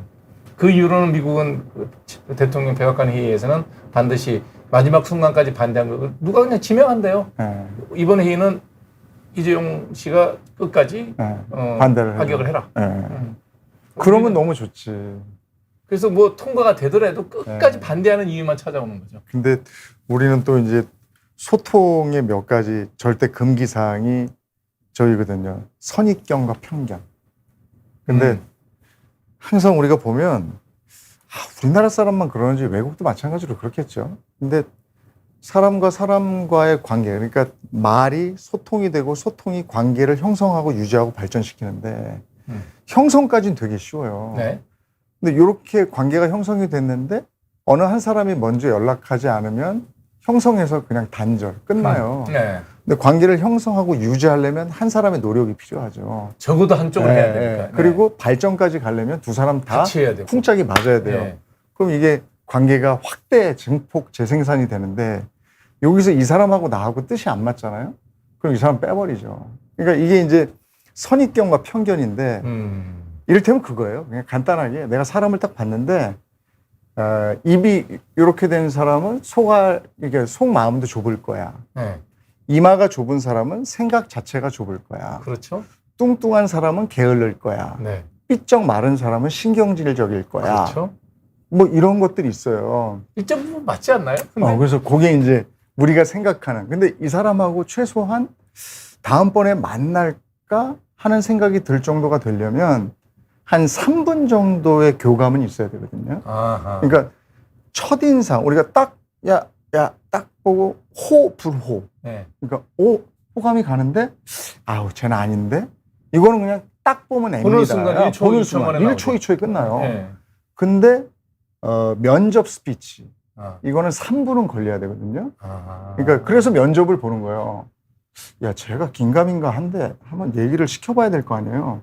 그래서 말을 해요. 말을 시켜보는 네, 말을 시켜봐요. 그리고 한번 이렇게 만져도 보죠. 그래. 손이 따뜻한데 이게 너무 차가운데? 느낌이 와요. 그리고 말을 시켜봐. 그러면 한 번 더 봐야 되겠는데? 아니면 아유 됐다 얘는. 이게 되거든요. 이게 3분. 말의 중요성이구나. 네. 그러니까 선입견은 1초, 네. 말은 3분. 네. 그 3분 안에 나를 보여줄 수 있으면 3분 안에 나를 호감으로 돌려놓을 수 있으면 면접에서 이기는 거죠. 그러니까 뭐 입이 뾰족하든 이마가 네, 좁든 네, 뭐 네. 살이 뚱뚱하든 야였든 네. 그거는 저 사람이 느끼는 거니까 네, 내가 뭐랄 수 없는데 네. 한 번의 질문에 어떤 면접도 3분 얘기할 기회는 주죠. 네. 그러니까 그 3분 정도 만나면 다시 나를 호감으로 돌릴 수 있는 정도로 내가 나를 연마해 놔야 되는 거고. 근데 또 선입견이 뭐가 있냐면 우리나라는 경상도는 어때? 전라도는 어때? 서울은 깍쟁이야. 뭐 있죠. 충청도는 느려. 네. 그래서 고속도로 잘 가다가 청주 톨게이트만 지나가면 신호등이 늦게 바뀐다고 막 난리. 좀 그렇지 않나요? 신호등이 다 똑같지. 나도 청주에서 오래 살았는데 한 10초 이상 느낀 것 같아. 충청도 신호등만 길 일은 없거든요. 진짜 죄송해요. 근데 그게 우리가 가지고 있는 선입견인데 네. 이게 지위가 높아질수록 이게 블록을 쌓아요. 그럴 수밖에 네. 없죠. 그 그래서 사람들은. 이 블록 안에 있는 친구들은 내 편인데 블록 밖에 있는 친구들은 만나기 싫은 거죠. 그래서 내가 지위가 올라갈수록 제일 무서운 얘기가 야 너는 저게 안 보여? 딱 보면 몰라? 이거죠. 근데 어떻게 딱 보면 알아. 그러니까 그렇지. 딱 보면 호불호 정도죠. 네. 그러니까 불호더라도 얘가 3분 정도는 토크를 해서 얘가 호일 수도 있겠구나. 이 느낌은 가져야 되는데 우리는 너무 그냥 편견, 선입견에 사로잡혀서 블록 안에 있지 않은 사람들, 이 성 안에 있지 않은 사람들하고는 말을 안 해요. 근데 MBC 같은 경우는 굉장히 공공성이 강한 그 기업이잖아요. 네. 그 오너 구조, 소유 구조도 반공영이고 그런 상황에서 면접 볼 때 고향 이런 거 안 보지 않아요? 고향 이런 얘기 안 하죠. 아니 그 면접 서류에도 안 적혀 있지 않아요? 지금은 그렇게 해요. 본인이 저희 때는 그렇게 안 했어요. 고향이 적혀 있어요? 옛날엔 다 적었죠. 적지만 그거를 이렇게 네. 가려놓지 않아요? 아니요, 예전에는 그렇지 않아요. 다 알고 보는 거예요, 그러면? 네. 쟤는 대구 그러니까 사람. 자기소개서에 다 나오니까. 네. 그러니까 지금은 아예 그런 블록을 쳐놔요. 그러니까요. 네. 그래서 애 이름도 안 보잖아요. 네. 그리고 뭐 수험 번호도 1차 때, 2차 때, 3차 다 달라요. 그리고 학교 이런 거 안 봐요. 근데 서울대나 연대 나온 친구들은 그렇게 얘기하죠. 관악산에서 어쩌고 저쩌고 얘기하고 연대 나온 친구는 자기소개서에 독수리 다방에서 뭐 네. 내가 어떻게 했고 고대 나온 친구는 고모집에서 막걸리를 너무 먹어서 취해서 내가 공부가 안 됐고 이런 얘기를 쓴다고요. 그러면 자기소개서 읽으면 얘 고대 나왔구나. 얘 연대네. 그러니까 서연고는 은연중에 거기다가 그걸 드러내요. 내가 거기서 공부했다는 걸 어떤 형태로든 표시를 하는구나. 표시내죠. 그러면 딱 감점 안 시켰어요? 감점 아니고. 아니 그 이제 면접 네. 봤을 거 아니에요? 면접 보죠. 네, 그거 할 때 그런 거 읽으면 그런 게 느낌이 있어요. 어때요? 근데 그런 걸 따지지 않고 전 거기를 안 나왔기 때문에 네. 선입견 없이 잘 쓴 애 뽑는 거죠. 근데 아무래도 그런 게 한 줄 들어 있으면 연대 나오고 이런 사람이 네. 그걸 바라는 거죠. 아니, 근데- 본인은 거기 저기 스카이 출신이 아니니까 요놈 봐라 이거 네가 요딴 식으로 자랑질을 해. 아니 근데 그런 정도로 이렇게 하진 않아요. 그래서 네. 그런 게 있고 또 하나가 방송을 할 때도요. 네. 그러니까 연고전 같은 거 옛날에는 TV 중계했었잖아요. 네. 그러면 연대나 고대 나온 중계 캐스터는 안 보내죠. 다른 데 나온 친구를 보내죠. 왜 그래요? 한쪽으로 편향될까 봐. 아. 예. 연대 나온 친구가 연고전 또는 고연전을 중계 방송하면 나중에 저 친구 연대 나왔대, 저 친구 고대 나왔대 이러면 또 난리 나니까 재밌잖아요. 그렇게 안 하죠. 근데 방송 중에는 제일 재밌는 방송은 편파 방송. 그러니까요. 네. 방송 중에서 아주 대놓고 편드는 네. 방송 보고 있으면 그래서 그 국가 대항전 네. A 매치가 시청률이 최고로 나오는 거고요. 네. 그 중에서 특히 일본하고 대항전 그거는 이거는 미치는 거죠. 그러니까요. 예. 네. 그래서 편파 방송이 제일 시청률이 잘 나오기 때문에 그 편파성을 띈 방송사들 네. 그럼 그쪽의 성향을 가진 사람들이 보는 거예요. 지금도 그러니까 유튜브나 이런 것들이 방송이 많아지면 많을수록 점점 편파적인 데가 늘어. 극우 방송, 좌방송 뭐 이런 게 재밌거든. 그쪽 성향을 가진 사람들은 재밌거든요. 그러니까 보면 네. 그 중도 방송이 예. 네 맛도 내 맛도 아니라서 그런지 중도 방송이 어정쩡. 구독률이 제일 낮아요. 네. 그런 것 같아요. 그러니까 맞아요. 언론은 중간자적 입장에서 성찰해야 돼. 네. 근데 지금 시청률 따지는 입장에서는 이거 힘든 거예요.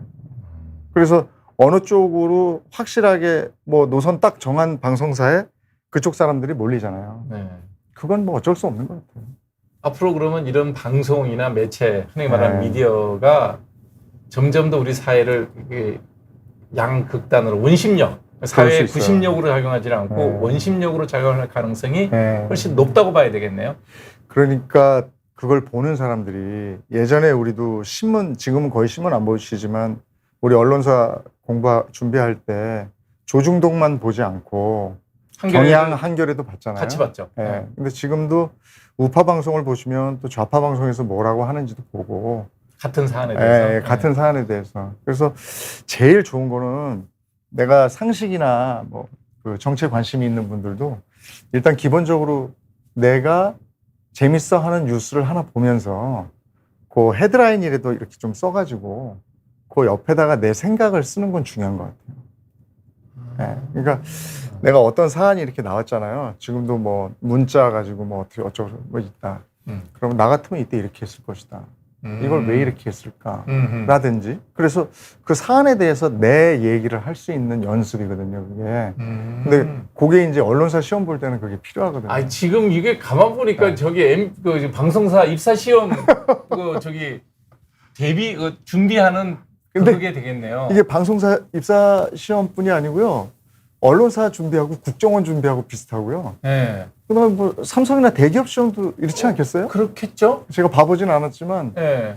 그래서 언론사 시험 준비하는 친구들이 국정원 같이 준비하는 친구 있어요. 그러니까 적어도 논술을 할 때는 자기 생각이 논점이 정확해야 되겠네요. 근데 특히 면접할 면접할 때. 때 그런 사안에 대해서 그냥 툭 물어봐요. 그렇겠지. 내가 지금 면접관에도 이제 물어볼 것 같아요. 만약에 지금 시기에 언론사 면접을 하잖아요? 그럼 뭘 물어볼 것 같으세요, 여러분? 최상병 그 특검 사건에서 특검 어떻게? 어떡할 너 거예요? 같으면 특검 받을래, 안 받을래? 네, 그렇게 묻겠죠. 물어봐요. 네. 그러면 받는다 또는 안 받는다로 얘기해야 되는 거고. 논리가 있어야 돼요. 예. 국힘 당대표 누가 될 것 같아? 이렇게 물어봐요. 그럼 제가 어떻게 합니까? 이러면 얘는 그냥 누가 탈락이에요. 나왔는데요? 예, 예. 그거는 뭐 그냥 뭐 추가 그러면- 질문이 없겠네요. 아, 저는 이 사람이 될 것 같습니다. 왜냐하면 뭐 이래서 그렇습니다. 그래? 그래서. 근데 이 사람은 왜 안 되는 것 같아요? 왜 이래서 이렇습니다. 아, 질문이 같이 연결되게끔 이 티키타카가 예, 돼야 예, 되는군요. 그러면 그거는 이제 이렇게 준비를 해왔으면, 그러니까 왜 무턱대고 막 이쪽 막 욕하고 무턱대고 막 저쪽 욕하는 분들 계시는데 그 중에서 막 억지같이 하시는 분 있잖아요. 말도 안 되는 얘기하는 네. 사람들 있죠. 그러니까 그런 분들한테 제가 권해드리고 싶은 게 그거예요. 그러니까 이걸 보고 본인 논리를 한번 이렇게 정리를 해보시면 나중에 가서 누가 그거 왜 그렇게 생각하시는데요? 그러면 어거지가 아닌 그래도 나름의 그냥 논리. 나름의 합당한 얘기를 하실 수가 있거든. 아, 지금 여러분들, 아니, 질문의 내용하고 상관없는데 쭉 하다 보니까 이게 네. 그 기업의 입사 시험의 면접이라든지 논술이라든지 네. 하는 기본적인 네. 서술 방법이 그래야 되겠네요. 그 어디 가서 뭐 요즘에 정치 얘기들 많이 하니까 네. 친구들하고 얘기할 때도 말하다가 성질나서 확 뛰어나가는 친구들도 있는데 그런 사람은 면접 보면 무조건 떨어지겠네요. 안 되죠. 안 되죠. 음. 그러니까 평정심을 유지하고 이렇게 설득하는 방법 같은 거 그런 걸 좀 하면 좋죠. 아니, 심지어는 저분의 성향이 약간 왼쪽일 것 같아도 오른쪽 네. 논리라도 논리만 있으면 그렇죠. 논리만 있으면 되는 거예요. 근데 이제 근데 본인이 면접을 이제 피면접인도 있었지만 면접관으로서의 역할을 할 때 그런 정치적인 질문, 사회 시사 문제에 대한 질문을 던졌을 때 답을 할 때 나랑 성향이 비슷한 답을 하는 사람한테 호감이 가요? 아니면 나랑 반대되는 성향이지만 논리가 뚜렷한 사람한테 그게 가요? 마음이 사실은 가요? 이제 저하고 비슷한 생각을 가진 사람의 말에 더 공감하죠. 네. 아무래도 점수 줄 때는. 점수 줄 때도 그래요. 사실은 그래요. 그러면 눈치를 봐야 되겠네. 면접관. 근데 저 친구의 논리가 굉장히 타당하다. 네. 근데 나랑 반대 입장에 서 있어도. 이제 면접이잖아요. 네. 근데 얘가 너무 타당하고 나하고 너무 상반되는 논점을 가지고 있어요. 네. 근데 너무 설득을 잘해. 좀 무섭죠. 안 뽑나요? 좀 무서워서. 야, 저게 나한테 비수를 꽂을 수 있어. 솔직히 얘기하면. 아. 근데 제가 시험 봤을 때, 저희 그때 사장님이 갑자기 성함이 돌아가셨어요. 근데 그 사장님, 최창봉 사장님이셨어요. 근데 최창봉 사장님이 북한에서 전쟁통에 네. 남한으로 내려오신 분이에요. 월남이구나. 그리고 면접을 보기 직전에 사관학교, 해군 사관학교인가? 거기 가서 사관 생도들을 만나고 오셨어요. 아. 네? 근데 약간 요즘으로 치면 우파에서 약간 좀 더 이제, 레디칼한 쪽으로. 약간 네. 그 성향이 그럴 거 아니에요. 네, 당연하죠, 그건. 근데 ROTC 출신의 뭐 차인태 아나운서가 그때 이사셨는데 거기 와 계셨고 장학 퀴즈. 장학 퀴즈. 네. 거기서만 봤던 차인태 앉아 네. 계셨고 그다음에 보도 본부장이 그때 또 ROTC 몇 계시더라. 그분이 하여간 거기 앉아 계셨고 그분들이 계셔. 근데 되게 좋았겠다. 그러니까 그 성향을 그때는 몰랐는데 사장의 성향 정도는 알고 가야죠. 아니, 그 ROTC면 장교 출신 아니에요. 장교죠. 나도 그렇죠. 육군 장교 출신인데. 제가 장교 출신인데 그러니까 이분들이 다행히 무조건 가점이 들어갔겠네. 학사장교라는 걸 잘 몰랐어. 아. 그때 이분들 ROTC 장교할 때는 학사장교가 없었거든. 없었어요. 아. 그러니까 이분들은 내가 당연히 장교 출신이니까 ROTC인 한 거야. 아. 그것도 조금 있었겠죠. 예. 그리고 김일성에 대해서 물어보는 거예요. 예. 갑자기. 예. 김일성에 대해서 어떻게 생각해? 근데 저는 그때 할머니가 꿈에 나타나서 했던 질문을 이분들이 다 하셨어요. 정말로? 네. 공부를 그렇게 했으니까 질문이 나온 거지. 그러니까 그건지 뭔지 할머니가 질문했던 게 다 질문으로 나왔고요. 네. 김일성에 대해서는 할머니가 질문하지 않았는데 제 앞에 면접을 보고 나가던 친구가 혼잣말로 에이씨 무슨 김일성에 대해서 물어보 이러고 지나갔어요. 그래서 제가 김일성에 대해서 이렇게 정훈도 좀 했었기 때문에 그 논리로 그리고 MBC에 김일성 그는 누구인가 3부작 다큐멘터리가 있었어요. 예. 제가 다큐멘터리를 좋아해서 그걸 쭉 봤었거든요. 100% 만점이네, 그거는. 그래서 그걸 쫙 얘기를 했어요. 예. 그랬더니 돋보기를 이렇게 쓰고 있다가 사장이 이렇게 이렇게 하고 보더라고요. 음. 그래서 너무 느낌 좋았죠. 됐구나. 네. 아. 근데 거기서 김일성은 호전적인 인물이지만 뭐 저쪽으로 뭐 이렇게 했고 저하고 거의 그 필기시험 1등으로 최종까지 온 애가 있었어요. 네. 근데 알아요, 그거를? 그 친구는 아니, 점수를 알고 있냐고. 제가 필기 1등 하는 거를. 지가 떠들고 다녔어. 자기가 1등이라고. 그거 우리 의사 국가고시 보고 나면 내가 2등 했다 그래요. 그냥 수석만 발표하거든. 아. 된 사람보다 2등이야.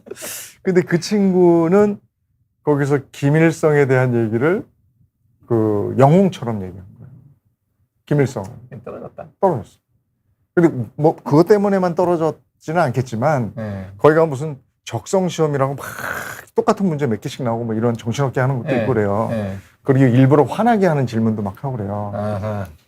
근데 뭐 이런 여러 질문이 있었지만 김일성에 대해서 그 친구가 그렇게 얘기했어요. 그래서 제가 이 얘기를 하는 것은 그 내가 누구하고 얘기하고 있는지 그 사람이 어떤 성격이나 어떤 성향을 가지고 있는지 정도는 미리 정보를 가지고 가야 거기서 그 사람을 설득시킬 수 있지 맨 땅에 헤딩하지 마라. 그런 얘기예요. 그러니까 내가 지금 시험 보는 입장이 되면 정말 그 분석은 하고 가야 되겠네요. 하고 가야 돼요. 예. 그러니까 재벌 기업의 시험을 보는 거면 쉬워요. 재벌 기업은 오픈돼 있잖아요. 오너가 누군지 누군지 다 알잖아요. 알잖아요. 그 사람의 성향도 알잖아요. 예. 근데 언론사 시험 볼 때는 조금 헷갈려요. 근데 뭐 MBC는 쉽지. MBC는 다 나오잖아요. 저쪽 정권이면 저쪽 이쪽 정권이면 근데 정권이 바뀐 지 2년 됐는데도 아직 이제 MBC는 네. 저쪽이죠. 그런 거 잘 따져보면서 가서 해야지. 그러면 지금 이제 갔는데 바뀐 지 알고 그냥 이쪽 그러면 쓰는 얘기하면. 뭐 가족 문제지만 네. 아드님이 지금 MBC 기자 아닌가요? 네, 맞습니다. 기자죠. 예. 네. 아버지가 이렇게 강등으로 퇴출됐는데 적폐로 청산이 되는 사람인데 아드님이 왜 MBC 시험 볼 때 아우, 저는 별 그래서 문제 없었나요? 2018년에 이제 이게 뭐 MBC 경영진이 싹 바뀌면서 네. 공채를 이제 싹 바뀌면 새로 내 편들 쫙 공채로 뽑고 싶잖아요. 신입으로 좀 뽑아서 이제 그래서 오랜만에 대규모 공채가 있었어요. 네. 근데 얘가 MBC 시험을 보겠다는 거예요. KBS도 아니고. 네. 네. 얘는 이제 아빠가 MBC 다니면서 광 좀 잡았으니까 MBC가 얘는 최고인지 아는 거죠. 충분히 네, 이제 그때는 그랬으니까. 그러니까. 네. 그래서 MBC 시험을 언론사 시험을 보고 싶은데 MBC 시험을 보겠다. 네. 그래서 얘가 영상 기자예요. 아, 근데 지금 국회 출입하고 있는데 야, 너는 지금 기자로 어쨌든 시험을 보는데 너는 내가 지금 이렇게 몰려있는 상황이기 때문에 네가 내 아들인 걸 알면 안 뽑을 것 같다. 당연하지 않을까요? 그러니까 달리 생각해 보는 게 어떠냐. 근데 완전 블라인드 테스트를 했어요. 아, 그거는 공정했네. 진짜 블라인드 테스트를 했어요. 그래서 얘가 어느 학교를 나왔는지 얘네 아버지가 뭔지를 전혀 모르는 상태에서 시험을 보는 거더라고요. 제대로 하더라고요. 최종 면접 때는 알지 않았을까? 최종 면접 때는 신원조회를 하잖아요. 네. 근데 신원조회에 이렇게 아버지 쓰고 뭐 이래요. 근데 전과조회예요, 그게. 그러니까. 네. 근데 아버지 쓰는데 저 강등 당했잖아. 그러니까. 그러니까 부장이잖아요. 네. 아니 세상에 이 부장이 한둘이냐고요. 온갖 회사는 다 이 부장이지. 네? 그러니까 이름도 썼잖아요. 회사원. 아, 네. 아니 회사를 직접적으로 뭐 문화방송에 뭐 이렇게는 안 써요. 그렇지. 여기도 주식회사 문화방송이니까 회사원이에요. 회사원. 그냥 즉 직위는 부장. 응. 이름은 이재용. 이재용도 한둘이냐고. 그건 흔한 이름이니까. 네, 흔한 이름. 내 이름 같으면 이거는 이제 여기서 만약에 부국장이나 국장으로 그냥 두었으면 이상하잖아. 회사원인데 그치. 국장이나 국장? 부국장이 이거는 흔치가 언론사인데. 않죠. 언론사지. 용어인데. 응. 근데 마침 강등됐으니까 부장이야. 거짓말 하나 없는 거예요. 그래서 그러고 갔어요. 근데 네. 당시에 부사장이 변창립 아나운서라고 아, 알죠. 옛날에 여론광장도 하고 네, 성공시대 했던 네. 그분이 그 부사장이에요. 그러니까 아. 면접에 들어오잖아. 네. 그 사람은 우리 애 얼굴을 알아요. 알겠지. 아버지랑도 네. 닮았는데. 근데 마침 기자들을 뽑을 때는 네. 사장하고 보도본부장, 보도국장이 주관이 돼서 뽑았어요. 아나운서 그러니까 출신 이 양반은 부사장은 부사장이니까 좀 먼 발치에 있었어요. 네. 그러니까 안 보였대. 얘 얘기를 들어보니까 네. 야, 변창립 와 있지 않았었냐? 네. 그럼 안 보이던데? 그러는 거야. 그럼 다행이지. 네. 그래서 두 분 사이 괜찮잖아요. 아니 근데 이제 이게 좌우로 나뉘었잖아요. 그래도 네? 그게 근데요, 원장님 그 시절에 네. MBC는 네. 그랬어요. 이거는요 겪어보지 못한 사람은 제가 그러면 진짜 말하기도 싫어요. 어떤 상황? 패족 집안의 아들은 아들도 안 되는 거예요? 이게 뭐 그때는 아. 친했고 뭐고 없어요. 그냥 진영 논리로 얘는 적폐고 얘는 그냥 반듯한 사람인 거예요. 아, 야, 심하다. 심했어요. 제가 그냥 요 얘기까지 정도만 할게요. 굉장히 심했어요. 아니 그 뒤에도 이제 가끔 제가 MBC를 가면 옛날 네. 분위기 되게 화기애애했는데 정말 화기애매하고 그러니까 제 생각은 그때 이후로 돌이킬 수 없을 정도로 심했어요. 네. 그래서 저는 굉장히 걱정을 했는데 모르고 지나간 거예요. 아. 그래서 최종 합격이 됐어요. 너무너무 기뻤습니다. 그러니까 부장 강등을 네. 당하길 잘했네. 애를 위해서는 너무 잘 됐죠. 네. 그리고 이제 연수를 받잖아. 네. 근데 연수할 때는 가입교 기간이에요. 그러니까 육사로 치면 가입교예요. 우리 같은 인턴 네. 네. 언제든 자를 자를 수 수 있어요. 네. 이때 알려주면 안 되는데. 네. 저도 그때는 아직 MBC 안 관두고 거기 있을 때예요. 아. 그러니까 애가 MBC에 시험 봤다는 얘기는 절대 함구고 저희 큰애한테도 너 친구들한테도 얘기하면 안 된다. 말라니까. 그러니까 MBC에 시험 보는 건 너하고 나만 알고 있습니다. 너희 엄마한테도 얘기하면 안 된다. 절대로 세선 안 된다. 그러면 넌 떨어진다. 이렇게 해서 정말 둘만 알았어요. 야. 네, 그리고 가가지고 이제 수습이에요, 수습. 근데 자꾸 수습이니까 회사에 나타나잖아, 얘가. 가야 될 거니 수습 기간이니까. 그러니까 아나운서 누군가가 그 MBC 밑에 별다방이 있어요. 네. 별다방에서 자꾸 얘를 보는 거야. 야, 너 지호 아니야? 아닌데요. 맞아요, 그런 거예요. 네. 근데 너 여기 자꾸 와. 저 여기 요번에 입사했습니다. 네. 바로 보고가 올라가지고 삽시간에 MBC 소문이 났어. 들어오면 안 되냐고 들어왔네. 근데 그걸 이제 어떻게, 이게 특채로 들어간 것도 아니고. 공채로 들어왔는데. 공채로 들어갔으니 건들 수가 있나. 예? 자기들이 블라인드 테스트를 완벽하게 한 거니까. 예? 그래서 이거는 그냥 된 거예요. 그냥 간 거예요. 이건 특채였으면 완전히 또. 바로 자를 하긴 요즘에도 뭐 특채로 들어간 거 이런 것도 있긴 한데. 예. 이거는 공채였기 때문에 아무도 뭐라고 할 수가 없었던 거죠. 아니 그래도 29년을 그 방송국에 충성을 한 거 아니에요, 사실은. 그렇죠. 근데 그게 약간의 그 이념적 성향의 차이가 그렇게까지 사람을 아니 근데 이념도 없어요. 사실은 저는 그냥 그냥 뭐 배운 대로 한 건데. 그냥 저는 그냥 누가 뭐래도 아니 자타공인일 거예요. 그냥 중도로 갔어요. 네. 근데 나를 규정짓는 게 내가 아니더라고. 나도 규정을 하겠죠. 남이 규정해요. 네. 근데 나는 그때 그 저들의 얘기를 따지면 꿀 빨았다는 거야. 그렇지. 네. 그러니까 네. 방송 잘 나갔고, 그러니까 기득권이다. 그리고 부국장까지 뭐 국장에서는 누락이 한번 된 걸 또 몰랐는지 뭐 하여간 그랬고 꿀 빨았고. 그러니까 너는 이쪽이다. 그리고 너는 부국장 아니냐. 그러니까 부장급 이상 보직자들은 거의 이제 적폐로 몰리던 시절이었어. 그 인민재판인데 그렇긴 하다 그러더라고요. 저도 뭐 정치적 성향을 따지면 저는 중도 네. 뭐 정도 나도 중도나 뭐 중도라고 저도 가깝게 네. 봐요. 왜냐면 오른쪽 있는 사람 나보고 빨갱이라 그러더라고요. 왼쪽 있는 사람은 극우라 그러고. 근데 어떤 정치적인 성향을 갖고 사람들이 얘기할 때 정권은 좌우로 바뀌니까 네. 좌가 집권하면 제일 먼저 두드리는 사람이 누군지 알아요? 중도인가? 중도를 때린대요. 네. 그러면 우파가 집권을 하면 누굴 제일 먼저 때리는지 알아요? 또 중도만 중도예요. 때려요. 네. 그래서 중도가 없다는 거예요. 근데 지금 뭐 모든 정치학자들이 하는 얘기더라고요. 그래서 아예 그러한 그 영향을 받는 조직에 네. 있는 사람이면 네. 스탠스를 분명히 하는 게 뭉치는 데 들어가 맞아요. 있으면 조지지도 못한다는 네. 거예요. 왜냐하면 어차피 세력 대 세력이 네. 부딪히니까. 근데 이런 현상들이 저는 언론에서는 없었으면 좋겠다라는 생각을 했는데 그렇더라고요. 네. 언론이 제가 있어 보니까요 더해요. 그러니까 정권 바뀔 때마다 참 유감스럽게도 상당히 더해요. 사실은 저는 MBC에 대해서 제가 대학교 때부터 MBC를 왔다 갔다 네. 했기 때문에 아는 형이 이제 있고 친척 형도 있고 그래서 뭐 노조할 때 그래서 최문순 위원장도 잘 아는 게 저는 최문순 지사, 최문순 의원 이건 입에 익지 않아요.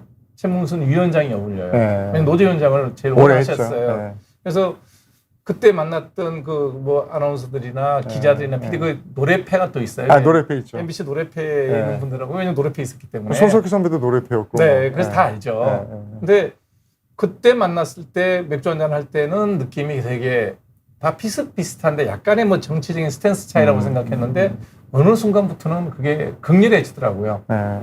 그래서 내가 상당히 극렬해졌어요. 네, 예전엔 그렇지 않았는데. 그러니까 옛날에는 MBC는 퇴직을 하면 퇴직한 그 직원들한테도 그 연말, 그다음 추석, 설날 되면 꼭 쌀 네. 보내주세요. 그게 너무 좋았죠.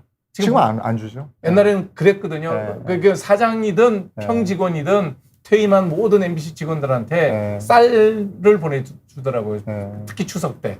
그러니까 저는 제 아들이 쌀을 받으니까 그 쌀 나눠 가지고죠. 아. 그러니까 MBC 들어가서 제일 좋았던 게 12월에 쌀 줄 때가 제일 좋았어요. 네, 그래서 그걸 보면서 나도 그 이제 근육 리뷰가 뭐야 네. MBC 쌀 보내줬다 그러고 뭐 이렇게 나눠주는 거 보면 참 가족적이었는데 왜 이렇게 되나 하는 생각을 해봤죠. 이제는 돌이킬 수 없을 것 같아요.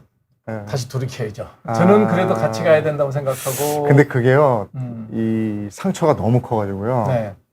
그 돌이킬 수는 없을 것 같아요. 근데 그때 그 시절 거기에 있었던 사람은요, 절대 돌이킬 수 없어요. 원래 용서는 그 피해자가 하죠. 근데 저도 허허실실이 좋은 사람이라 네. 그러고 싶거든요. 아, 근데 마음은 그러고 싶은데요. 침이 오르는 부분가 있죠. 그게 안 돼요. 그게 안 돼요. 네. 자, 컨트롤이 안 돼요. 그런 어려운 얘기 빼고 방송을 하면서 여러 사람 만났을 거 아니에요. 근데 고위직이라든지 뭐 정치인 유명한 네. 사람은 뭐 우리도 아는 사람이니까 빼고 네.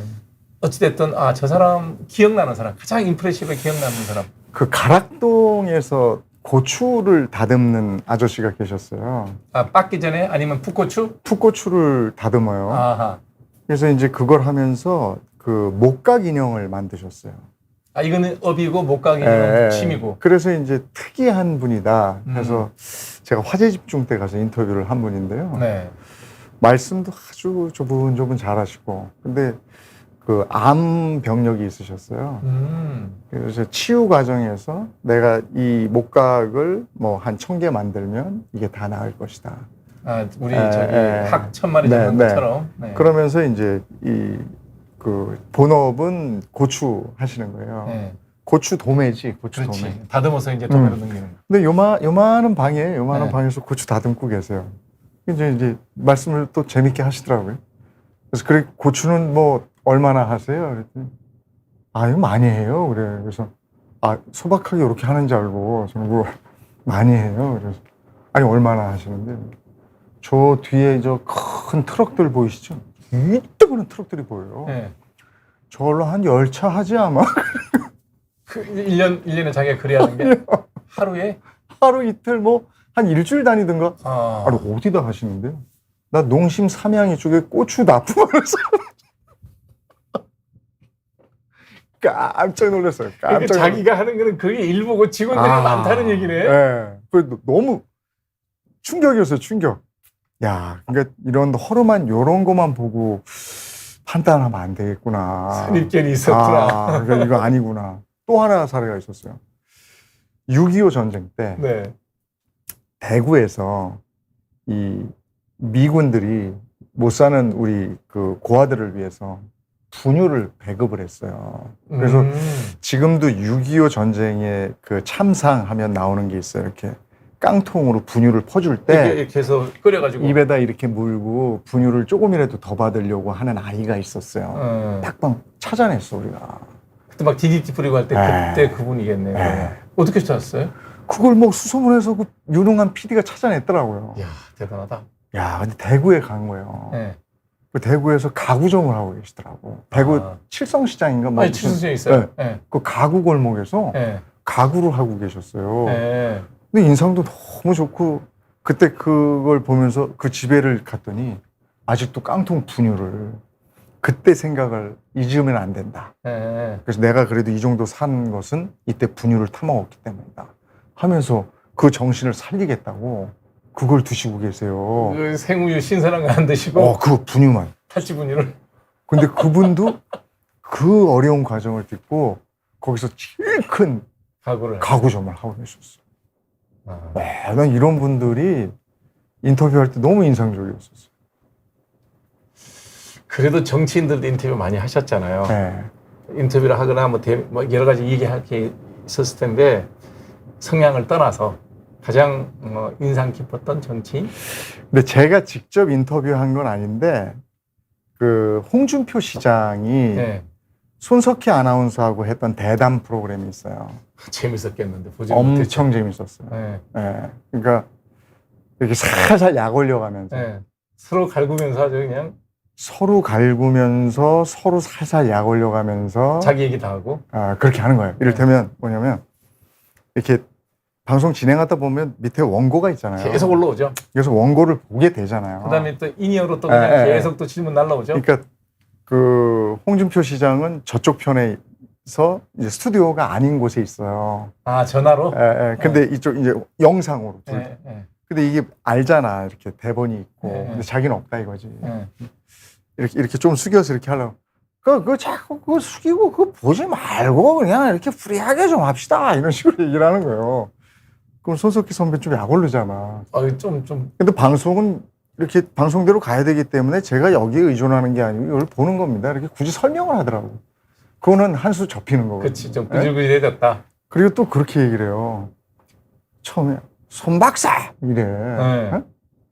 저는 박사 아니고요. 그냥 교수입니다. 예. 그러니까 교수 아니요. 예. 네. 예. 네, 교수지 저는 박사는 아니요.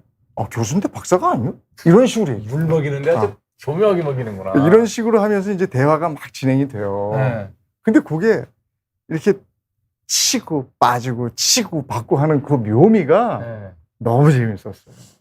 그래서 저는 그래서, 그 둘의 대화가 네. 너무 재밌어서 예. 그거를 얼마 전까지 그 영상이 있었는데 지금 어디 갔는지 모르겠는데 그걸 속기록하듯이 제가 써가지고 다니면서 어디 가서 강연할 때 네. 그걸로 강연도 하고 그랬었어요. 콩카콜라가 그래서 아직도 이거 홍준표 시장이 지금 연세가 70, 그러신가요? 연세 정확히는 모르겠어요. 70쯤 됐을 거예요. 네. 그 하여간 70이 됐나? 어떻게 60두 보면 후반이나 그럴 거예요. 너무 할 말 다 하세요. 예. 어. 근데 사실 경상도 사투리에 썩 좋은 목소리가 아니거든요. 근데 저도 유튜브를 한 번씩 보면 내용이 재밌어요. 그리고 그때 대선 토론을 하는데 이제 진행자가 있고 공교롭게도 전에 같은 당 사람끼리 이렇게 대각선으로 마주 앉아 있었어요. 마주 보고 있었어요. 네. 원 테이블이었던 것 같고. 네. 근데 진행자가 심상정 의원하고 마주 보고 있었어요. 네. 네? 그래서 진행자가 공교롭게도 뭐 옛날에 다 그 같은 당 당에서, 출신들이 예. 이렇게 마주 보고 있네요. 현재는 위치가 달라져 있지만. 예. 그러니까 지금 홍준표 시장이 그때 대선 후보였을 때 네. 그러면 진행자는 전에 정의당이었나? 심상정하고 마주 앉아 있습니다. 이런 식으로 바로바로 즉각 반응을 해요. 아니 그 말이 생각이 난다는 게 신기해요. 그러니까 보통 사람은 아니에요. 네. 보통 사람은 아니에요. 그러니까 그 토크를 보고 제가 어이구야 정말 구단이구나 그런 생각을 했어요. 제가 그 기억나는 거는 우리가 이제 제가 피부과 레지던트 할 때예요. 네. 레지던트 할 때인데 그때 처음 이제 삼김씨가 대선에 다 나올 때예요. 네. YS가 대통령 당선되는 네. 그 선거인데 그때 세 분이 연배가 높았어요. 세 분 다 얼굴에 뭐가 있겠어요. 검버섯이 많았어요. 근데 이제 그 김대중 후보가 그때 제안한 게 뭐냐, TV 토론 한번 하자.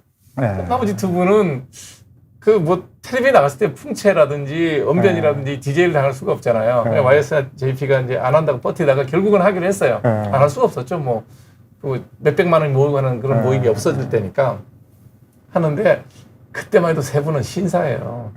야, 우리가 이몰고를 하고 텔레비 나가서 검버섯 피어 있는 거 보여주는 게 이게 가르쳐 주지도 않으니 세 분이 신사협정 맺었잖아요. 한나라 씨에 다 제거하기로. 아니, JP가 아니고 저기 정주영 회장님. 정정 회장님이 대선에 나왔을 때. 네, JP는 그때 YS 캠프에 있었으니까. 그러네요. 네. 그러니까 YS, DJ, 정주영 회장님 이렇게 셋이 나오는데 세 분 나오시니까 연배가 높잖아요. 그러니까 이제 세 분이 합의를 하셨나 봐. 한날 한시에 세 분이 다. 왜냐면 하고 회복기가 일주일이에요.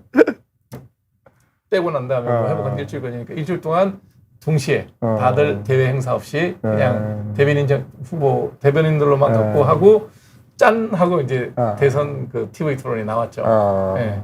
그랬고. 나왔는데 재밌는 건 우리는 그때 알았어요. 피부과에서들은 YS가 1등, 그다음에 DJ가 2등, 정 회장이 3등 할 거다.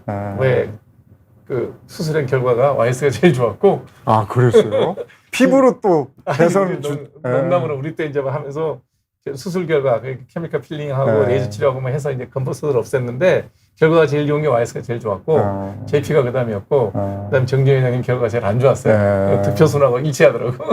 또 그런 게 있구나. 아니 농담으로 이제 우리는 그러니까 각자가 정치인을 놓고 이제 비교할 때 저는 또 저희 프로그램에서는 저는 아침 프로그램을 주로 했으니까 여기에는 대선 주자들 부인들이 주로 나왔고요. 그렇죠. 100분 토론에는 대선 주자들이 나와서 토론을 했고요. 맞아요.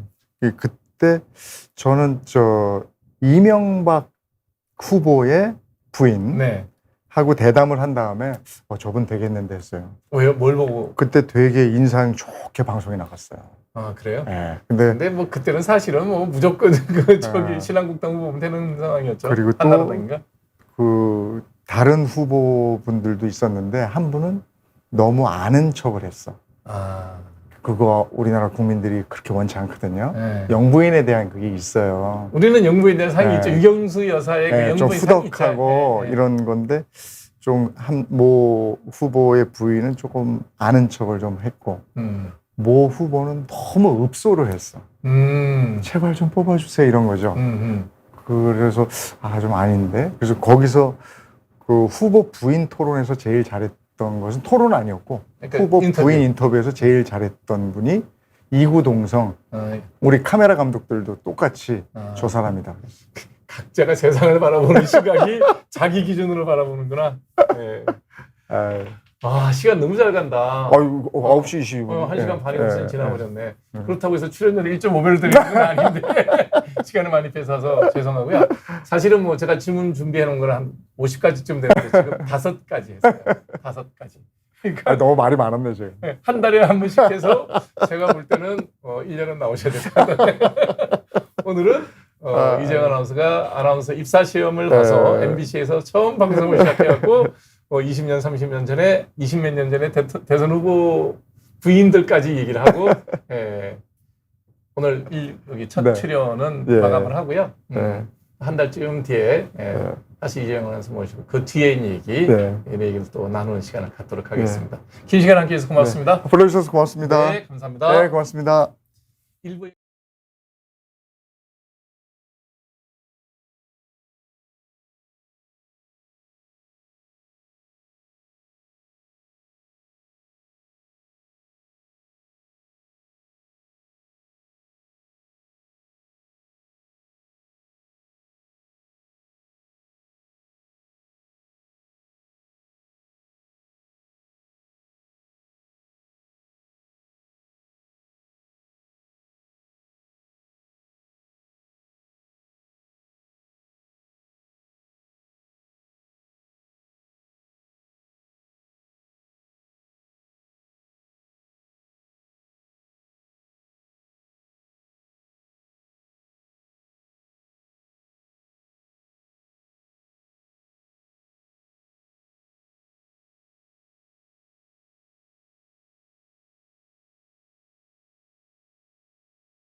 안녕하세요.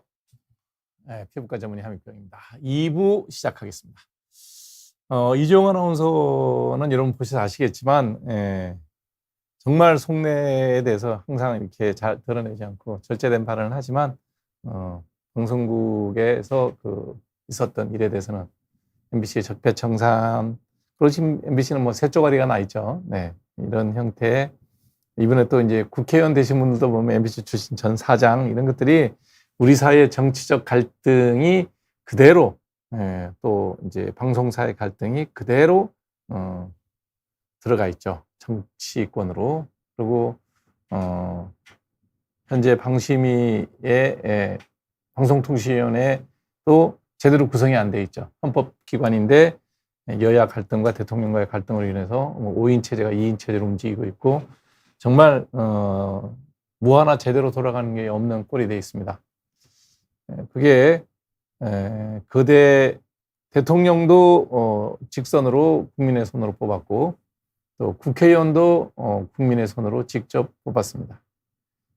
근데 지금 우리나라는 되는 것도 안 되는 것도 없는 그런 비토크라시라 그러죠. 의회에서 의결을 하면 대통령은 비토하고 대통령이 어떤 아이디어를 내서 의회에 법안 송부를 하면 거기서 또 야당은 비토하고 그 사이에서 이제 피해를 보는 것은 그 법안이 필요한 그런 법률이 필요한 법률이나 법률 제정이나 개정이 필요한 사안은 되지를 않고 있고 오로지 정쟁만 난무하는 이 모든 선택은 우리 국민들이 직접 한 것이다. 는 점에 대해서 과연 국회를 탓해야 될지 대통령을 탓해야 될지 그것을 찍은 우리 국민들 스스로 탓해야 될지 정말 답답하기 짝이 없는 그런 상황이 되어 있습니다. 그 중에 방송에서 있었던 방송국 내에서 있었던 정말 가족 같은 MBC는 지리멸멸하는 모습을 보이고 있죠. 그런 거에 대한 얘기를 조금 나눠봤습니다. 그 과정 중에 선의의 피해자들만 만들어낸 그런 상황이죠. 우리 사회가 갈라져 있는 이런 부분들을 우리 모두 잘 극복할 수 있도록 모든 시민 개개인, 그 다음에 언론에 종사하고 있는 많은 사람들, 그 다음에 유튜브를 하는 사람들, 유튜브를 보는 사람들, 유권자 모두가 반성하고 더 좋은 방법이나 대안이 없는지를 한번 찾아봤으면 좋겠습니다.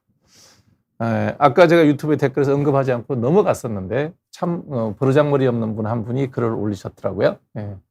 제가 어떤 정치 집단에 대한 공간에 활동한 것을 갖고 사람 봐는 안목이 있네 없네 이런 얘기를 해요. 그러면 그 당을 지지하고 그 당의 후보를 뽑았던 시민들은 그럼 또 뭐가 되냐 이거죠.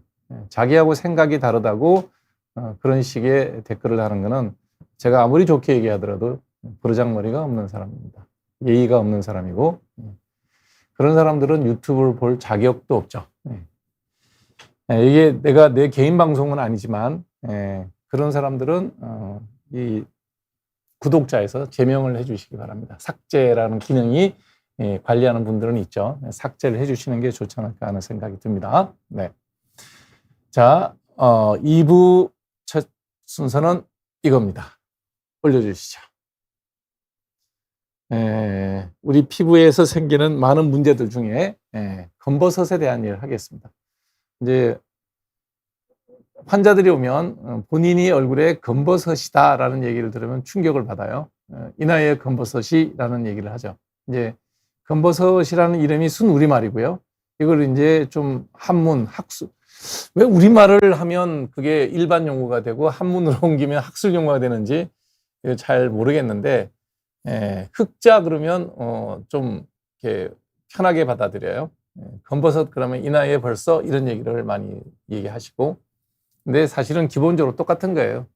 그래서 오늘은 여러분들의 얼굴에 생기는 갈색 반점에 대한 얘기를 해보겠습니다. 자, 이것은 검버섯의 사진입니다. 왼쪽에 있는 게 이제 멀리서 본 거고요. 오른쪽에 있는 사진은 그 중에 한 부분을 좀 이렇게 가까이 가서 근접 촬영한 겁니다. 일단 여러분들이 검버섯이라고 말할 때 쉽게 받아들일 수 있는 거는 이렇게 만졌을 때 만져집니다. 도돌도돌하게 튀어나와 있죠. 그래서 이런 모양의 만져지는 두터운 갈색 판들이 있으면 검버섯을 의심해 봐야 됩니다. 근데 이제 문제는 뭐냐면 이런 것들을 보면서 우리가 감별 진단해야 될 게 뭐냐면 햇볕에 노출되는 부위에 잘 생기기 때문에 나이가 연세가 있는 분들 60, 50대 후반부터는 이런 모양이 갑자기 생기고 이런 병변이 위성병변이라 그래요. 옆에 떨어져서 위성처럼 생기는 병변이다. 그래서 위성병변이라 그러는데 이런 게 생기면 피부암도 감별을 해줘야 돼요. 근데 제가 이 사진을 보고 이거는 검버섯입니다라고 딱 단정적으로 얘기할 수 있는 게 뭐냐면 모양이 일단 둥글고요. 그 다음에 경계가 뚜렷하고요. 그 다음에 색깔이 동일해요. 그래서 이런 경우는 암일 가능성이 거의 없습니다. 그래서 검버섯이라고 얘기를 하는데 검버섯과 흑자의 가장 큰 차이를 뭐 우리가 나누자면 굳이 학술적인 개념으로 나누자 그러면 만졌을 때 도드라지면 다 검버섯이다라고 생각해도 좋습니다. 그 다음에 손등이 생긴 거예요. 손등에 이렇게 생긴 거. 노출된 부위에 잘 생기죠. 네. 그래서 만져보면 도드라져 있어요. 그러면 검버섯 옆에 이제 이분의 사진을 볼 것 같으면 검버섯 옆에 편편하게 보이는 거 있죠. 도드라지지 않고 만져지지 않게 만지면 매끌매끌하지만 색깔만 갈색으로 변한 거. 이게 흑자예요. 그래서 흑자나 검버섯은 기본적으로 생기는 원인도 똑같아요. 그냥 에이징 체인지, 햇볕에 노출된 부위. 원인이 똑같고, 진행되는 상황도, 이렇게 생긴 흑자가 세월이 좀 더 지나면 도드라지는 형태로 변한다는 설도 있고요. 처음부터 도드라지는 검버섯과 평평한 흑자가 동시에 진행돼서 사이즈만 커진다는 설도 있어요. 근데 이런 거를, 별로 이렇게 학술적으로 깊이 있게 연구하지 않는 이유는 뭐냐면, 병변이 기본적으로 예후가 똑같기 때문에 굳이 구별하지는 않죠. 도드라진 게 검버섯이다. 만졌을 때 튀어나오지 않으면 흑자다. 이름이 다르게 붙이지만 그 병리 진행 과정은 동일하다고 보시면 되겠습니다. 이런 검버섯도 있죠. 이렇게 이런 식으로. 백인들의 경우에는 민감할 수밖에 없는 게 악성 흑색종의 첫 번째 모양이 검버섯과 유사하기 때문에 굉장히 이제 예민하게 생각을 해서 꼬치꼬치 이제 보게 되죠. 왜냐하면 뭐 생명이 걸린 문제이기 때문에. 근데 이제 우리나라 사람의 경우에 이렇게 검버섯과 구별해야 될 정도의 악성 흑색종이 얼굴에 생기는 경우는 거의 없습니다. 동양인들은 거의 드물고요. 이게 검버섯이면 이렇게 편편하게 보이는 이런 것 같은 경우에는 흑자라 그러죠. 이제 명칭이 달라지는 것 뿐입니다. 자, 이게 흑자예요. 아주 잘 보이는데 경계가 뚜렷한 갈색의 반인데 만지면 만져지지 않습니다. 여기서는 흑자라고 얘기하는 건 이런 것들을 흑자라 그래요. 만져지지 않는 거. 요거는 만져지게 생겼죠. 요것도 만져지죠. 이런 거는 검버섯입니다. 요거를 자꾸 제가 구별해서 말씀드리는 이유는 치료하고 난 다음에 예후가 달라지기 때문에 그래서 여러분들에게 이걸 구별해서 설명을 드리는 겁니다. 자, 보시면 갈색의 반점이 뚜렷하게 경계를 이루고 있는데 뭐 요것도 그렇고 요것도 그렇고 다 흑자죠. 손으로 만졌을 때 만져지지 않습니다. 요것도 흑자죠. 요거는 검버섯이고요. 옆에 있는 요것들은 전부 흑자입니다. 요것도 도드라진 검버섯입니다. 요것도 검버섯입니다. 요것도 검버섯이고. 그래서 검버섯과 흑자는 치료하는 방법이 다르기 때문에 구별해서 알고 있어야 되고 여러분들이 치료를 선택할 때 의사의 설명이 있다 하더라도 좀 신중하게 잘 고려를 해서 치료 방법을 선택해야 됩니다. 다시 처음으로 되돌아가면 이런 튀어나온 검버섯들은 치료 방법이 레이저밖에 없습니다. 레이저밖에. 그 다음에 이런 흑자들은 치료 방법이 바르는 약이 우선입니다. 그래서 이 환자의 경우라면 이렇게 도드라진 요런 것, 그 다음에 도드라진 요런 것, 도드라진 요런 것, 요런 것들은 레이저로 제거하는 게 좋고요. 이런 검버섯이, 요거는 흑자라고 보는 게 맞아요. 사이사이에 튀어나온 검버섯이 사이사이에 끼어 있어요. 요렇게. 이럴 때는 되게 저희가 환자로 오게 되면 명백하게 튀어나온 요것들은 레이저로 수술을 해서 제거를 하고 요것도 레이저 할 수 있어요. 튀어나와 있는 게 있기 때문에 튀어나와 있지 않은 이런 흑자, 잡티는 바르는 약을 쓰라고 그러죠. 그래서 이런 것까지 레이저를 다 시술을 하다가 보면 어떤 일이 생기느냐, 색소 침착이 잘 남아요.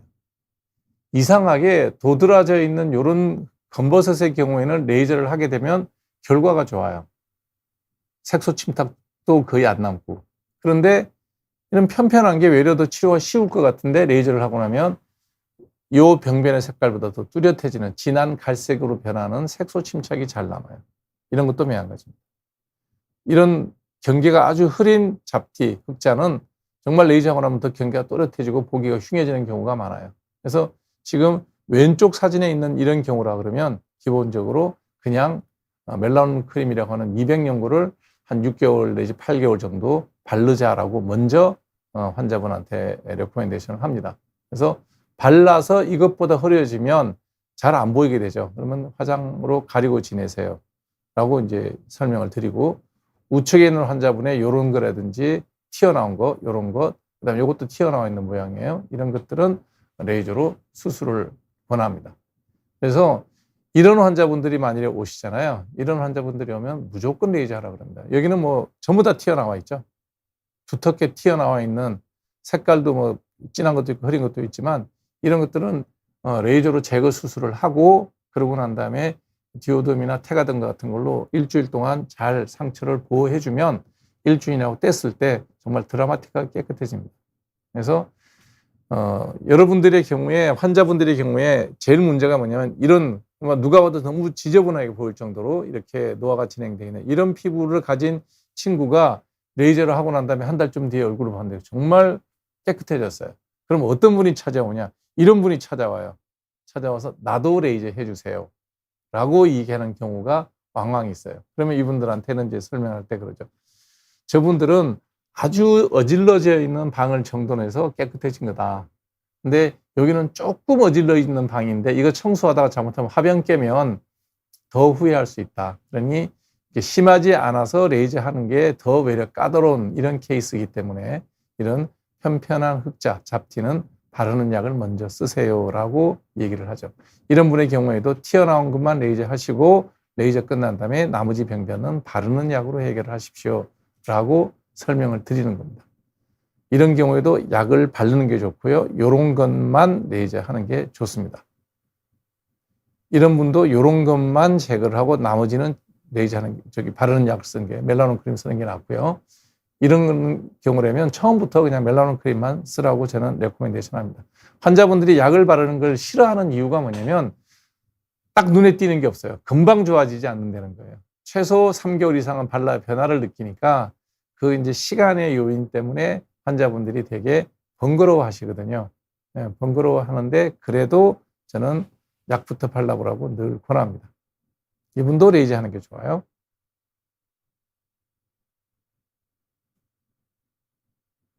이런 분만 레이저 수술합니다. 이제 손이 문제인데요. 손등이나 팔에 생기는 이런 검버섯은 레이저로 하고 나면 이분은 백인 사진이니까 별 상관없지만 색소 탈실이 남아서 희게 되는 경우도 있어요. 그러면 동양인의 경우에는 주변 피부색보다 희게 되는 부작용이 남을 수 있습니다. 그래서 그런 부작용 때문에 손등은 치료할 때 아주 보기 흉한 검버섯이 아니면 웬만하면 그냥 두시라고 얘기를 많이 합니다. 이런 분들은 레이저하면 좋아져요. 그래서 여러분들이 검버섯과 흑자, 검버섯과 잡티의 차이를 이렇게 뭐 눈으로 보고 손으로 만지면 금방 여러분들 차이를 알 수가 있죠. 그래서 편편한 맨들맨들한 그런 갈색의 반점은 바르는 약을 쓴다. 그 다음에 손으로 만져지는 뚜렷한 검버섯은 레이저를 하는 것이 좋다. 이 두 가지를 구별을 하시고 그러고 난 다음에 치료 방법을 선택하면 좋습니다. 이런 경우에 레이저를 하고 나면 후회하는 경우가 왕왕 있어요. 10명 하면 한 서너 명 정도는 색깔이 더 진해지는 경우가 있다.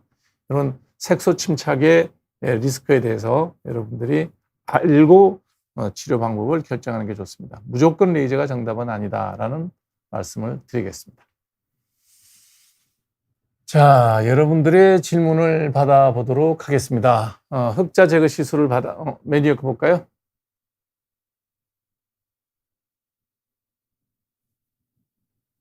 손등에 검버섯, 예, 이거는 뭐 가리는 게 좋아요. 예, 그냥 가리고 지내시는 게 좋습니다. 바르는 연고, 멜라논 크림 쓰게 되면 심하게 빨개지는 경우도 많고요. 레이저하면 진해질 수도 있습니다. 그냥 잘 쓴 차단제 바르고, 가리고 다니는 게 제일 좋아요. 네.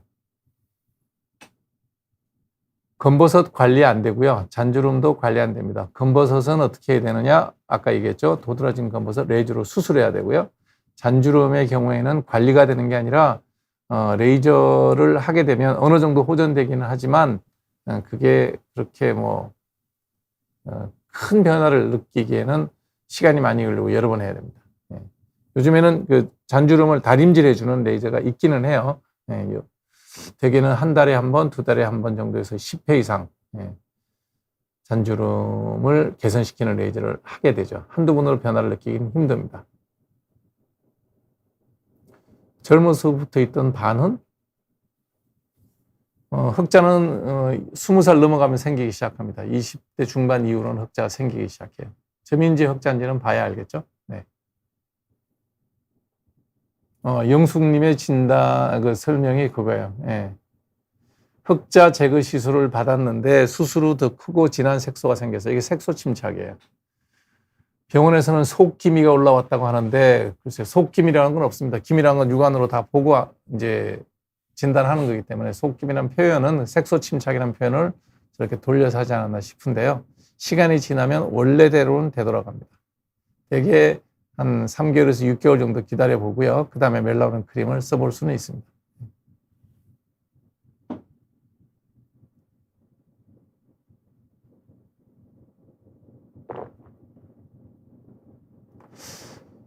전신 마취에서 진행되는 성형은 위험해서 추천하지 않는다. 왜 하느냐면 전신 마취라는 것 자체가 리스크예요.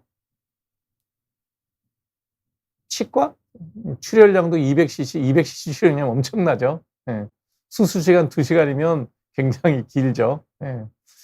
위험하다고 하는 거는 제가 전신 마취에 대한 리스크는 이제 우리가 삽관이라고 그러죠. 인투베이션. 예. 삽관을 하고 전신 마취를 한다는 얘기는 그 다음에 그 마취의 부작용도 있다는 거예요. 예. 그래서 저는 성형을 전신 마취까지 해서 하는 경우는 정말 뭐 복원 재건 성형이 아니라면 예를 들어서 이게 이제 리프팅이라 그러죠. 이마를 당기고 이쪽을 당기고 하는 그런 리프팅 시술은 전신 마취하는 걸로 알고 있어요. 과연 뭐 얼굴이 좀 처졌는데 전신 마취를 하면서까지 그 수술을 해야 될 거냐? 그런 이유에서 저는 안 한다는 거예요. 제가 안 한다는 얘기예요. 제가 안 하고 저도 안 받고. 왜냐면 내 얼굴이 처졌다고 내가 살아가는데 아무런 불편함이 없으니까. 근데 이제 그게 너무너무 마음에 걸린다 그러면 그 리스크를 안아야 되겠죠. 수술 자체가 어려운 건 아니에요. 수술 자체가 문제가 있다는 게 아니라 나를 의식을 완전히 없애는 전신 마취를 나의 미용 목적으로 그런 수술을 하는 것에 대해서 저는 권하고 싶지 않다. 이런 얘기예요. 확률은 높지 않아요. 여러분들이 성형에 의해서 생기는 어떤 수술의 부작용이 확률이 빈발하면 당연히 안 하죠. 근데 살아가는 데 있어서 기능상 아무 문제가 없는 그를 미용의 목적으로 전신 마취를 하겠다. 권하지 않는다는 얘기죠. 멜라논 크림은 처방을 받아서 쓰시면 됩니다. 그러니까 흑자 지금 행복한 토끼님, 제가 설명드린 거를 잘 들으시고 검버섯이 아니고 편편한 흑자, 잡티라 그러면 멜라논 크림 처방받아서 사용하시면 좋습니다. 모든 사람에게 오는 노화 현상이죠. 노화는 모든 사람들한테 오죠. 근데 그게 나타나는 정도가 개인차가 당연히 있죠.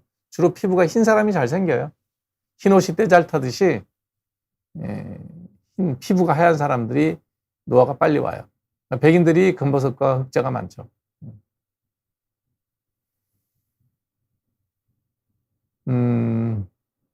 이정은 아나운서 같은 경우에 이제 저기죠. 흔히 말하는 프리랜서에서 어떤 경제적 이익을 취할 수 있는 그 시간은 MBC에서 계속 일을 했고, 그러고 난 다음에 한참 잘 나갈 때는 MBC에서 일을 했죠. 월급을 받으면서. 근데 이제 강제로 평생 내 가족 같은 직장에서 이제 밀려날 수밖에 없는 그 상황이, 그거는 뭐 누가 봐도, 저도 이제 아는 분들이 좀 있다 보니까 내용은 대충 알죠. 안타까운 얘기죠. 우리 방송사가 그렇게 진행되는 건 옳지 않죠. 생기기 전에 예방하는 게 자외선 차단제 바르는 거예요. 해 가리는 거. 햇빛으로부터 나를 가리는 거죠. 미간의 물사막이 아버지라고 얘기한다는 얘기는 뭐 50대, 60대가 됐을 거예요. 물사막이 없어요. 검버섯이겠죠. 레이저를 했다 그러면 대개는 디오덤을 요즘 많이 쓰는데, 딱지가 생겼다면 딱지 일주일 동안 잘 붙여놔야 돼요. 일주일 지나고 난 다음에, 그러고 난 다음에 자외선 차단제를 잘 바르시면 됩니다. 생겼다 없어지지 않습니다. 그럼 흑자가 아니고 그냥 염증 끝에 생긴 색소 침착이에요. 그럼 시간 지나면 없어져요.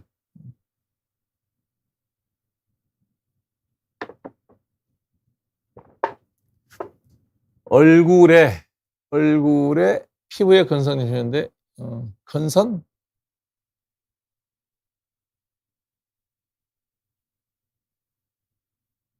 건선은 여기 비온 뒤에서 건선에서 강의한 것도 있어요. 건선은 자가면역 질환입니다. 자가면역 질환인데 이유를 자가면역 질환이라고 해요. 그러니까 내 면역 체계가 나의 표피를 공격하는 거예요. 그래서 건선이 생기는 거죠. 이유는 자가면역 질환이고요. 악화되는 요인은 스트레스, 수면 부족 이런 것들이 악화시키는 요인입니다. 그 다음에 진통제나 해열제를 먹으면 증상이 심해집니다. 이거 뭐 가린다고 될 일이 아니고요. 건선 치료에 대한 거는 비욘드에서 건선이라고 검색을 하시면 저 말고 다른 그 피부과 선생님이 강의한 것도 꽤 많이 있어요. 그래서 치료를 반드시 하는 게 좋을 겁니다.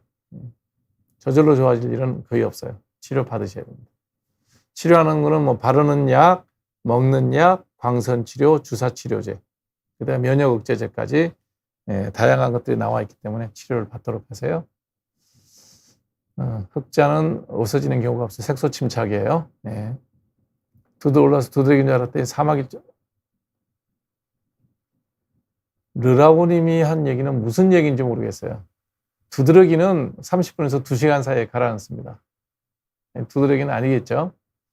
사마귀, 왜 갑자기 또 사마귀를 얘기해요? 두드러기하고 사마귀는 뭐 족보로 따지면 남극과 북극 사이 정도니까 전혀 연관관계가 없고요. 사마귀라고 의심을 하기에는 뭐 여기 글 올리신 분이면 나이 어린 청소년은 아닐 테고요. 성인의 경우에 사마귀 생기는 경우가 거의 없습니다. 그러니까 진단을 먼저 받아보시고요. 인터넷 갖고 본인의 병을 들여다보고 고민하지는 마십시오. 맞을 확률이 거의 제로입니다. 본인의 생각이 일치할 확률이 거의 제로이기 때문에 걱정할 필요 없습니다. 눈밑 지방 뭉쳐 수술을 받는데 레이저 시술, 아니요, 눈밑 지방 제거는 성형외과에서 저기를 하셔야 돼요. 지방 재배치나 지방 제거술을 하셔야 됩니다.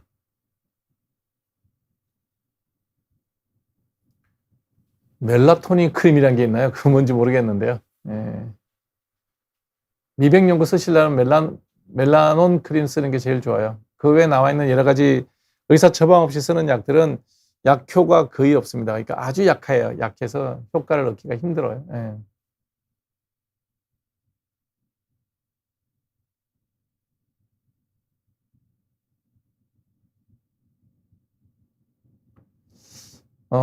수술방에 CCTV를 설치가 된 게 의무화가 됐나요? 그건 잘 모르겠네요. 의무화가 됐다 그러면 그 영상을 보관하는 건 정부 책임이어야죠.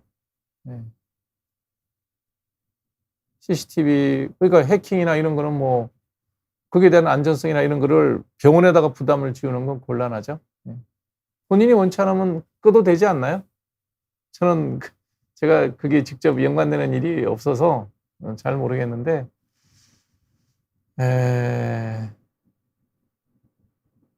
수술실에 CCTV를 꼭 깔아야 되는 그런 상황이라는 게 의사들 중에도 부도덕하고 비윤리적인 의사는 있겠죠. 그런 사람들을 잡기 위해서 정말 뭐 대다수의 멀쩡한 의사들까지 다 CCTV를 깔고 녹화를 하고, 근데 그 녹화를 했을 때 그 영상의 보관의 의무는 누가 가져야 되는지 잘 모르겠네요. 법을 만들었으면 정부에서 끝까지 책임을 져야죠.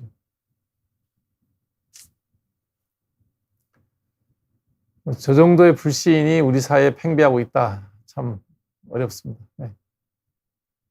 서핑을 갔더니 피부가 엄청 탔는데 서핑하면 당연히 피부가 타죠. 되돌릴 수 있는 건 시간이 약입니다. 긴팔 입으시고 햇볕을 가리시면 한 1년 지나면 회복이 될 겁니다.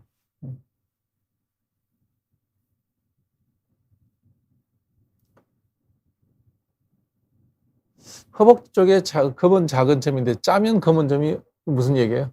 점은 뭐 짜면 염점은 생기죠. 손대면 안 되죠. 예.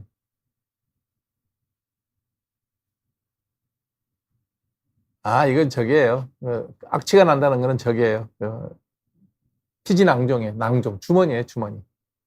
수술해서 없애야 됩니다. 안 그러면 계속 그 안에서 피지가 모이면 기름이 모인 거니까 썩으면 냄새 심하게 나죠. 하여튼 뭐 제거 수술하는 게 좋습니다. 손으로 얼굴 만지기, 기름진 음식 먹기. 기름진 음식 먹는다고 피부에 뭐 해될 거 아무것도 없습니다. 기름진 음식을 많이 먹으면 비만이 오고 동맥경화증이 오지 피부하고는 연관관계 없습니다. 얼굴을 손으로 만지는데 얼마나 만지는지 모르겠는데 뭐 만질 수 있지 않아요? 이런 정도? 이게 뭐 해가 되겠습니까? 둘 다 피부하고 아무 연관 없습니다. 뭐 정말 정신없이 손으로 쥐어 뜯는다 그러면 그건 뭐 정신과적인 문제가 있는 거지만 일반적으로 얼굴에 손 만지는 거 특별한 문제 될 거 없습니다.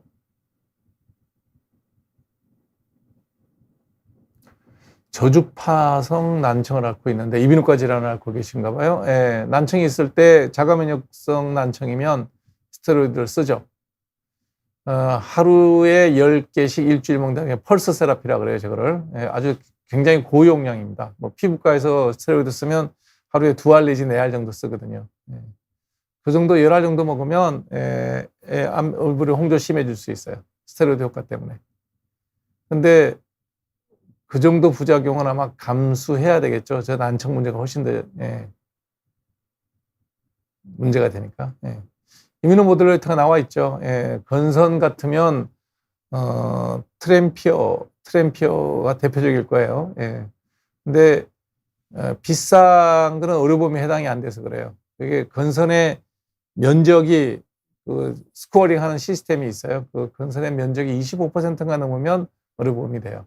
의료보험이 안 되는 경우에는 이뮤노모듈레이터를 쓸 수는 없고요. 트램피어는 쓸 수가 없고 광선 치료라든지 먹는 약이라든지 이런 걸로 건선을 치료하는 게 좋습니다. 치료 약제는 여러 개 나와 있고 이뮤노모듈레이터가 가장 좋은데 그거는 이제 신약이기 때문에 약값이 비싸죠. 한 달에 한 250에서 300만 원 정도 드는 것 같더라고요. 개인이 몽땅 부담하면. 그래서 심한 경우에는 그게 이제 10분의 1로 의료보험 적용이 되고요. 심하지 않으니까 의료보험이 안 되는 거고 그런 경우에는 기존의 방식 바르는 약, 먹는 약, 광선치료, 주사제 다 있어요. 그런 걸로 하면 됩니다. 팩을 하는 거는 취미생활이죠. 그게 내 피부에 큰 영향 주는 건 없습니다. 주 2, 3일 하든 매일 하든 뭐 하루 종일 하든 그게 내 피부의 건강에 뭐 특별한 영향을 주는 건 없습니다. 그냥 촉촉해지는 느낌, 그거 정도를 기대하시면 되죠. 여러분이 화장품을 갖고 내 피부에 뭐 특별한 기대를 하시는 것 같은데 자외선 차단제, 뭐 보습제, 그 외에는 뭐 특별하게 내 피부에 영향을 주는 건 없다. 이렇게 보시면 돼요. 혈관종이에요. 레이저 하면 되는데 피가 많이 나요. 레이저에는 다른 방법 없습니다. 그래서 이 혈관종은 굉장히 깊기 때문에 레이저를 하고 나면 흉이 남는다고 생각하셔야 돼요. 어쩔 수 없어요.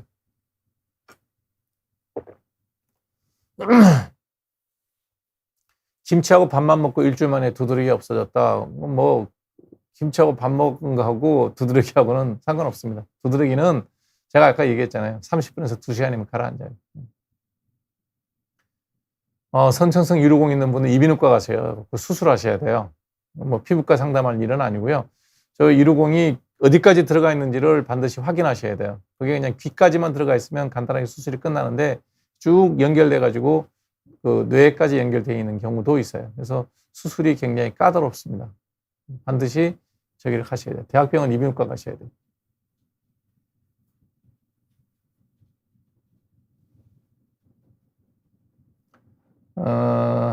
원래 피부과가 내과에서 떨어져 나온 겁니다. 그러니까 피부과 책에 나와 있는 모든 질환이 대부분 다 내과에서 언급되는 질환들이에요. 그러니까 내과 질환을 앓고 있는데 그게 피부에 표현돼요. 그래서 모든 피부과 선생님들은 다 내과 공부를 잘 해야죠. 그래서 예를 들면 손톱의 변화를 갖고도 심장병을 진단할 수 있고 피부 혈색의 변화를 갖고도 면역 질환을 진단할 수 있고 그런 거죠. 그리고 실제로 피부과 질환이 상당히 많이 내과 질환과 연관된 게 많이 있습니다. 그래서 공부를 그렇게밖에 할 수가 없죠. 내과에서 분과가 된 거예요. 우리 책에서 다루는 많은 질환들이 대부분 내과 질환과 연관되어 있습니다. 그러니까 시작을 어떻게 되냐면 내과 선생님들이 계속 환자를 봤죠. 청진도 하고 뭐 엑스레이도 찍고 뭐 하는데 보니까 자꾸 피부에 이상한 게 있어요.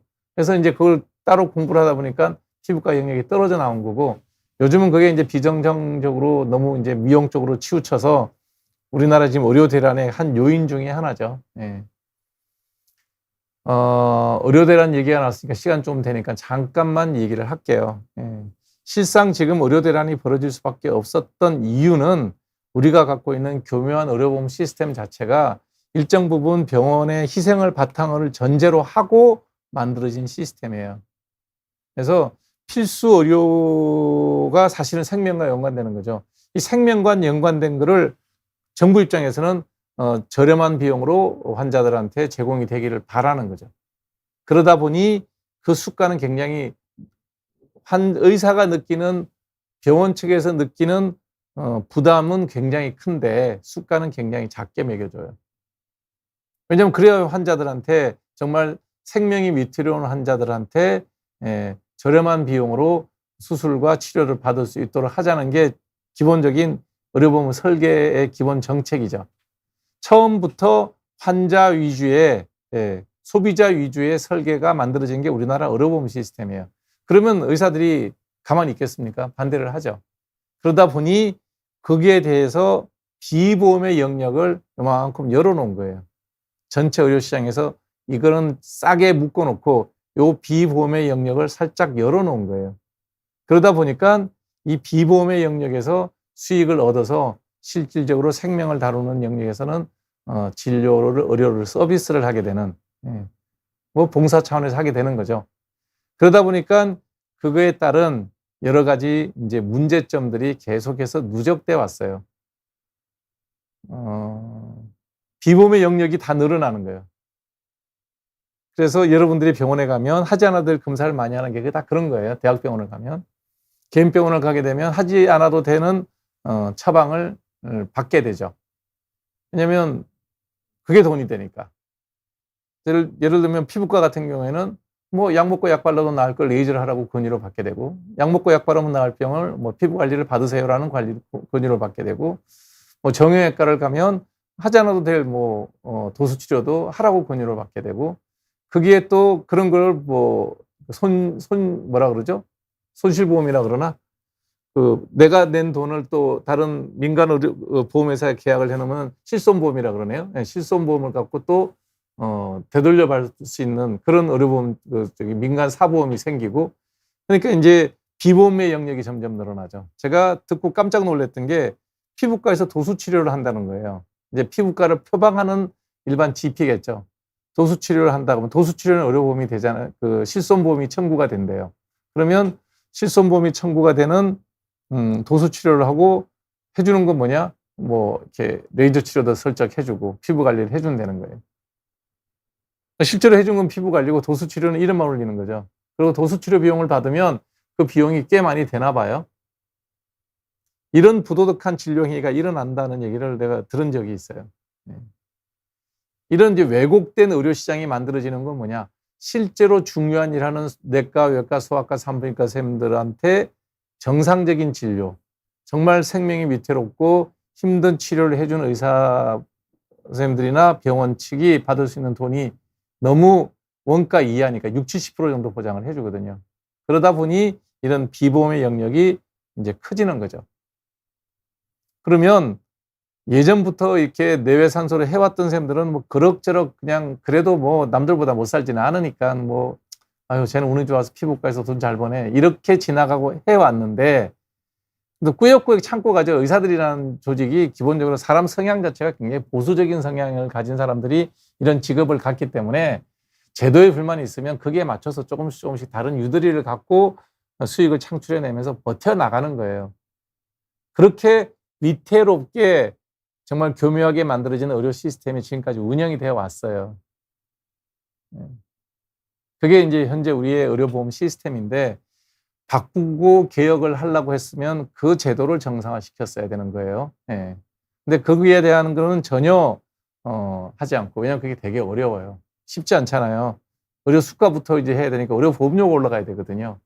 이런 문제가 되는데 그거는 무시하고 의료 정보에 대해서 무지한 보건복지부 장관이 본인이 2,000명을 늘린다고 얘기를 했어요.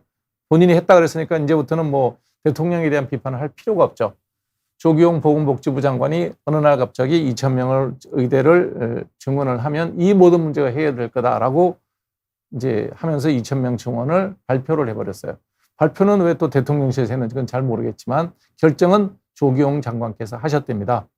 국회의원 앞에서 손 들고 선서한 분이 한 얘기니까 믿어야 되겠죠. 그것을 거짓이라고 얘기하는 거는 제가 잘못 판단하는 거겠죠. 그 조기용 장관께서 어떤 근거로 그런지 뭐죠? 2,000명을 증원을 했어요. 그러니 이제 이게 터져버린 거예요. 레지던트를 하고 있는 젊은 의사들, 그다음에 의과대학 학생들, 이런 사람들은 그 2,000명의 증원이 자기들의 이해관계와 바로 부딪힙니다. 다시 한번 얘기하지만 저랑은 아무 상관없어요. 60 넘은 의사들이 그 문제에 대해서 전혀 발언하지 않는 이유가 뭐냐? 나랑 아무 상관없어요. 2,000명이 늘어나든 2만 명이 늘어나든 그 사람들의 의사가 돼서 나와서 사회활동을 시작할 때 되면 우리는 은퇴합니다. 상관이 없는 거예요. 뭐라고 얘기할 수 있냐? 헛짓 한다고 비판은 하죠. 그렇지만 그것 때문에 뭐 분노하지 않습니다. 내 이해관계는 없어요. 그래서 개원이들이 별로 이 문제에 뭐 파업하자 그럴 때도 잘 안 움직여지고 하는 이유가 뭐냐면 이 2,000명이 늘어나는 문제에 대해서 지금 개업하고 있는 의사들 입장에서는 내 이해관계는 별 상관없다는 거예요. 그냥 엉터리 같은 국가 정책을 시행하는 그런 행정 관료들을 보면서 멍청한 사람들이라고 비판을 할 뿐이지 그렇게 뭐 심하게 내 이해관계는 아니에요. 그러니까 의사들의 이해관계 때문에 이런 얘기를 한다라고 저에게 비판을 하면 그 비판은 100% 틀린 비판입니다. 내 이해관계는 전혀 없습니다. 이게 터져버린 거예요. 위태위태하게 그래도 비보험의 영역과 우리 의사 수가 아직까지는 OECD 평균보다 좀 적죠. 그러니까 어느 정도 시장에서 이익을 얻을 수 있는 여지가 남아있는데 5,000명이 나오는 순간 이거는 뭐 무한 경쟁 속에 내 빠져들어서 이 저수가에 내가 필수 의료기를 계속 해야 되겠느냐. 피부 관리나 하자. 뭐 성형수술이나 하자. 정부에서 타치하지 않는 비보험 영역만 하는 그런 걸 하자. 전문의 딸 필요가 뭐가 있냐. 그래서 지금 전공의들이 안 들어오는 거예요. 근데 엊그저께 조기용 장관이 또 뭐 교묘한 그 이간책을 쓰더라고요. 9월부터는 사퇴하고 나면 레지던트가 해당 분야에 되는 레지던트는 복귀할 수 있다. 그리고 복귀하지 않는 전공에 대해서도 면허정지와 같은 행정처분으로 하지는 않겠다. 그만둘 사람 그만둬라. 그 다음에 복귀할 사람들은 복귀를 할 수 있게 해주겠는데 그렇게 되면 자 제가 지방에 있는 의과대학에서 지금 외과 의사를 하고 있어요. 근데 지금까지는 이제 놀았어요. 근데 9월 달에 어디에 응시하겠어요? 서울에 있는 5대 메이저 병원. 서울대병원, 세브란스병원, 카톨릭 의대, 삼성의료원, 아산중앙병원. 이게 이제 우리 대한민국의 의료의 가장 핵심 축을 이루고 있는 5대 메이저 병원이에요. 거기로 오겠죠. 그거 노리는 거예요. 자, 이 얼마나 얄팍한 얘기입니까? 지금 2,000명 늘리는 목적이 뭐라 그랬어요? 지방의 의료 인력이 부족하니까 2,000명을 늘리겠다. 그러면 서울의 5대 메이저 병원에는 그런 분들이 오겠죠. 지방에서 올라오겠죠. 그러면 그 지방에 있는 대학은 어떻게 되나요? 지방을 말려 죽이는 정책인데 그 뻔뻔하게 앉아서 발표를 하더라고요. 그래서 내가 참 나쁘다라는 생각을 하는 겁니다. 근본적인 문제를 해결하려고 그러면 내외 산소를 하고 있는 내과, 외과, 소아과, 산부인과를 하고 있는 전문의 쌤들이나 전공의 쌤들에 대한 합당한 지금까지 진료 수가의 60% 70%만 해주던 것을 원칙적으로 원가 이상을 이익을 남을 수 있도록 보전해 주는 그 방법밖에 없다. 그리고 국민의 다수가 의사 2,000명 정원을 동의한다고 여론조사가 나왔으니 그 동의하는 모든 분들이 의료보험료를 더 내는 것에 대해서도 동의하셔야 됩니다. 지금까지 원가 이하로 필수 진료를 누렸던 것에 대한 반대급부를 돈으로 반드시 지불을 해야 될 겁니다. 그러지 않고선 이 문제가 해결되지는 않을 겁니다. 그리고 현 정부에서 했던 그 대책이라는 게 전공의 대책이라는 건 밑돌 깨서 윗돌 막는 그런 어리석은 짓을 반복하고 있을 뿐입니다.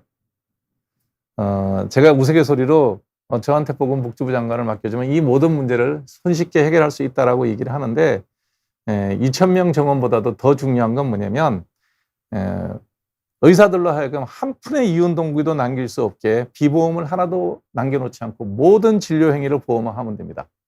쌍꺼풀 수술도 보험으로 해야 됩니다. 그러면 이 문제 해결됩니다. 여드름 치료도 의료보험을 하게 되면 해결됩니다. 왜 해결될까요? 숟가락 먹이면 되죠. 쌍꺼풀 하는데 5만 원. 왜냐면 명장 수술하는데 수술비료가 한 20만 원, 30만 원쯤 되니까 쌍꺼풀 수술은 명장 수술보다는 쉽거든요. 5만 원. 보험해 주는 겁니다. 모발 이식 수술 한 15만 원, 20만 원. 뭐 요 정도 시간이 좀 걸리니까 30만 원 뭐 모든 걸 다 의료보험으로 숟가락 다 묶어 버리면 돼요. 그리고 다 의료보험 해 줘야 됩니다. 그러면 안 하겠죠, 미용을. 미용하는 분이 없을 겁니다. 근데 그러면 어떤 일이 벌어지냐? 쌍꺼풀 수술 받으실 분들은 외국 나가서 해야 되겠죠. 누가 5만 원 받고 쌍꺼풀 수술을 하겠어요? 이런 말도 되지도 않는 극단적인 의료 형태를 만들어내지 않는 한 절대로 지금 문제는 해결할 수가 없다. 그리고 엊그저께 발표한 조기용 장관의 그 전공의 대책이라는 것은 지방대학의 레지던트를 완전히 소멸시켜버리는 2,000명 증원의 명분이었던 지방에도 좋은 의사들을 배치할 수 있는 시스템을 만들겠다는 거하고는 전면 배치되는 상호 모순적인 얘기를 하고 있더라고요. 보다가 아유 그만 보자. 말도 안 되는 얘기를 하길래 계속 봐야 되나. 그리고 보다가 치워버렸어요. 그 뒤에 뭐 자세한 내용은 다 읽지도 않았습니다. 보지도 않았는데 정말 답답합니다. 이거는 절대로 이루어질 수 없는 그런 시스템을 갖고 임시방편으로 하고 있어요. 답은 정확합니다. 2,000명 정원에 대해서 깔끔하게 조기용 장관이 책임지고 사퇴하면서 원점으로 돌려버리면 됩니다. 그리고 한 1년 정도 차분하게 의사 정원의 문제에 대해서 필요성을 검토해 보시면 됩니다. 제가 기회 있을 때마다 보여드렸지만 우리나라의 의사 정원 속도가 연평균 3.5%예요. 다른 OECD 평균 뭐 0.5%입니다. 증원 속도대로 가면 2, 3년 지나면 OECD 평균을 넘어섭니다. 충분해요. 그러니까 더 이상 어리석은 얘기 하지 말고 바보 같은 얘기 반복적으로 하지 말고 지방 의료를 오히려 소멸시키고 있어요. 공중보건이 다 서울에 빼버렸습니다. 왜냐하면 서울에 가장 인구가 많고 그 서울에 있는 병원들이 잘 돌아가지 않으면 국가적으로 가장 큰 분란이 생기죠. 시골에 있는 공중보건의를 빼서 서울을 지금 지원하고 있다. 이런데도 불구하고 전 국민이 동의하고 있다. 글쎄요, 나는 그런 식의 그 왜곡된 조사는 믿을 수가 없습니다. 하여튼 엊그저께 발표했던 전공의 대책이라는 것은 지방에 근무하고 있는 전공의 쌤들을 빼서 서울의 5대 메이저 병원이라도 일단 살려놓겠다라고 하는 정말 조삼모사 밑돌 빼서 윗돌 맞기 뭐 이런 정도의 수준이다라고 보면 맞을 것 같습니다. 제가 하는 얘기가 여러분들이 생각하는 의사놈들 너무 뭐 많이 버니까 많이 뽑아야 되겠다라고 생각하시는 그런 단순한 생각을 하시는 분들에게는 아마 좀 제 얘기가 설득력이 떨어질 거예요. 그러나 그런 생각 없이 차분히 따져보면 제 말이 맞습니다. 그래서 참 문제가 심각해지고 있다. 더 안으로 곰고 있다라는 생각이 듭니다. 마이크로 니들을 이용한 스킨케어 하지 마십시오. 되게 발음 따가울 거예요. 마이크로 니들들은 화장품 얘기하는 건가요? 아니면 마이크로 니들 갖고 본인이 찌르고 그 화장품 바르는 거 얘기하나요? 뭐 화장품에도 들어있는 것 같은데 안 하시는 게 저는 좋을 것 같습니다. 썬블록 제품은 전 세계가 다 있고요. 한국에서 만든 썬블록이 규정이 까다로우니까요. 규정이 까다로워서 원칙대로 잘 만듭니다. 기능성 화장품이라고 허가된 것들은 한국 화장품들이 되게 질이 좋아요. 티트리올에 대해서는 제가 아는 바 없고요. 그러니까 여러분들이 화장품 갖고 병 고치려고 그러지 마세요. 여드름 나면 크레오신 쓰십시오. 그게 제일 좋습니다. 두 가지 왜 할 이유가 없습니다. 간지러운 건 염증의 한 현상입니다. 피부에 염증이 생기면 가렵죠. 좀 더 염증이 심해지면 아프죠. 가려움증을 느끼는 신경은 따로 없어요. 그러니까 약한 통증이 가려움이다라고 우리는 해석을 하는데요. 그래서 가벼운 염증이 생기면 소양증이 생기는 겁니다. 사라지는 게 아니고요. 피지낭종이 면역이 떨어지면 사이즈가 염증이 생겨서 커지고요. 그다음에 이제 그게 가라앉고 그러는 거예요. 그러니까 안에 있는 낭종은 그대로 고무풍선 같이 있는 겁니다. 그 고무풍선이 내 몸이 약해지면 본인이 얘기했잖아요. 예. 피곤할 때마다 그게 내 몸에 면역이 떨어질 때마다라고 해석을 하시면 돼요. 그래서 면역이 떨어지면 당연히 염증이 커져서 풍선이 부풀어 오르죠. 그러다가 몸 컨디션이 좋아지면 면역이 좋아져서 염증 사이즈가 줄면 이렇게 다시 주는데 그때는 잘 안 만져지죠. 그게 신경이 쓰이면 외과 가서 절제해서 떼어내는 게 제일 좋습니다.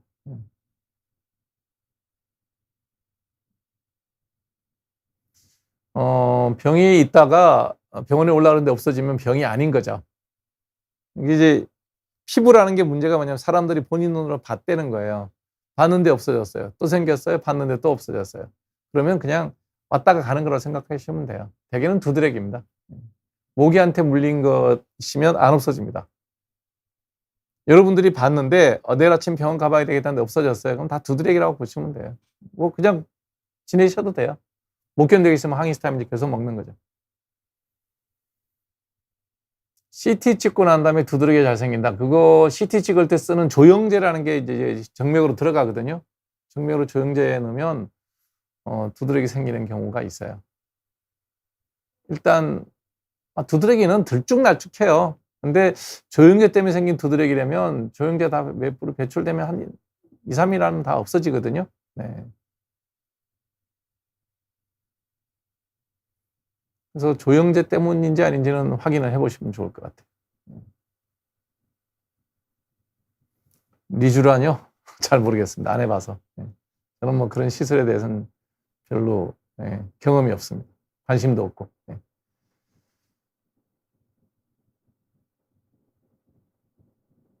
네, 맞아요. 류마티스 관련 질환들은 피부과에서 먼저 보는 경우가 되게 많아요. 뭐 SLE, 루푸스라는 거. 그 다음에 또 어떤 게 있냐. 관절염은 되게 정형외과에서 먼저 잡고요. 그 다음에 스킨에 먼저 나타나는 자가 면역 질환들이 전신성 경화증, PSS라고 하는 것들, 그런 것들이 대부분 다 먼저 잡죠.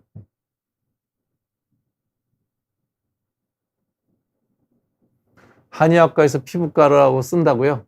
뭐 모르겠습니다. 한방에서 한방 피부과라고 쓰지 않을까요? 예.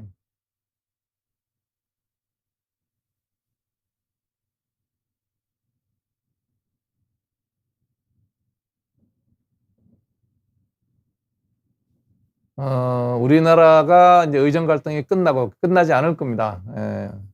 이 정부에서는 끝날 것 같지는 않고요. 그 다음에 교육은 뭐 몇 년 동안 망가질 거예요. 향후 10년 동안 좋은 의사를 만나기가 이제 굉장히 힘들 겁니다. 뭐 5천 명 뽑는다 그래서 의사 되고 싶은 사람이 안 되지는 않겠죠. 그러니까 5천 명 중에 이제 여러분들이 옥석을 가려서 병원을 가야 될 거라는 거. 그 다음에 적어도 한 가지는 단언할 수 있습니다. 40명을 교육하고 있던 기관에서 200명을 교육을 하겠다고 한 모 대학이 있습니다. 중부권에. 뭐라고 얘기하면 또 그게 뭐 명예훼손이니 어쩌니 그럴 수 있으니까 이 얘기는 안 할게요. 40명을 뽑던 대학이 200명을 뽑는 대학 출신들은 여러분들이 믿을 수 있겠습니까? 그런 건 생각을 잘 해보셔야죠. 150명을 뽑는데 한 명도 정원하지 않은 대학도 있습니다. 그럼 거기는 그 교육 시스템으로 이제 그대로 교육이 이루어지겠죠. 뭐 그런 대학 출신들은 믿어도 되겠지만 40명, 50명 교육하던 대학에서 150명, 200명 이렇게 뽑아서 교육을 하겠다. 정말 의사면허 소지자지 뭐 교육은 똑바로 받았겠어요? 국가고시는 뭐 책 보고 외워서 쓰면 쓰니까. 그래서 내년 2025학번, 그러니까 25학번, 25학번은 반드시 여러분들이 대학 갈 때 병원을 25학번 출신 이후에 의사들이 나오기 시작할 때는 여러분들이 출신 대학을 보셔야 될 겁니다.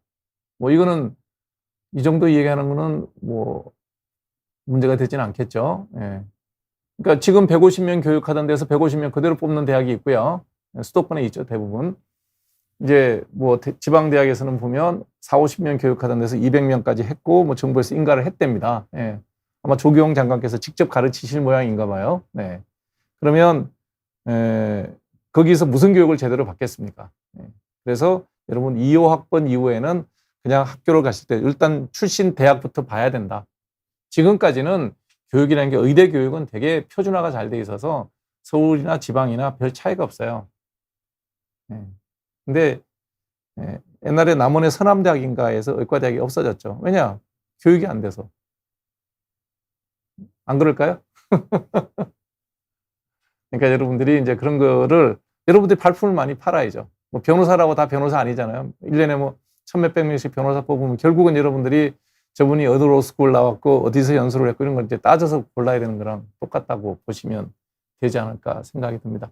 민영화 보험은 안 생기죠, 우리나라에서는. 우리나라는 강제보험 지정제이기 때문에 우리는 이름에서 말만 보험이죠. 박정희 대통령 때 만든 게 교묘하게 보험이라는 이름을 썼지 세금입니다. 의료세예요.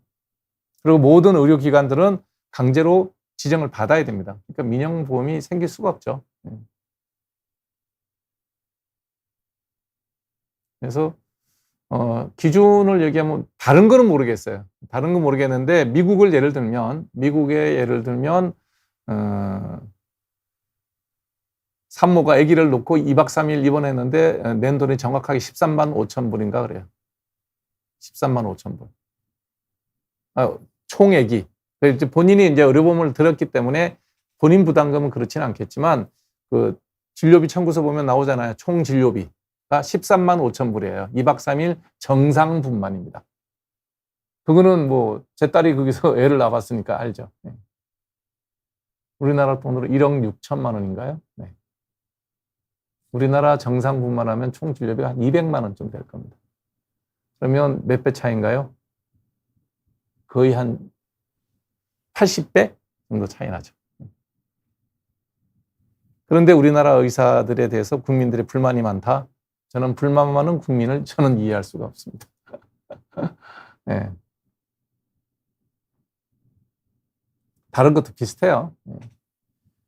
제가 충격받았던 거는 제가 레지던트 때, 그게 30년 전 얘기죠. 30년 전에 미국에 이제 우리 선배가 계신 병원에 초대받아서, 초청이죠. 비행기 값만 들고 가면 기숙사 제공해주고 이제 연수 교육을 받을 수 있는, 가서 쓰는 돈이 없죠. 그러니까 너무 고마운 그런 초청을 우리 학교의 주임 교수님하고 이제 총장님의 도움을 받고 이제 추천서를 받아서 교환 프로그램으로 몇 달씩 갈 수 있는 기회가 있었습니다.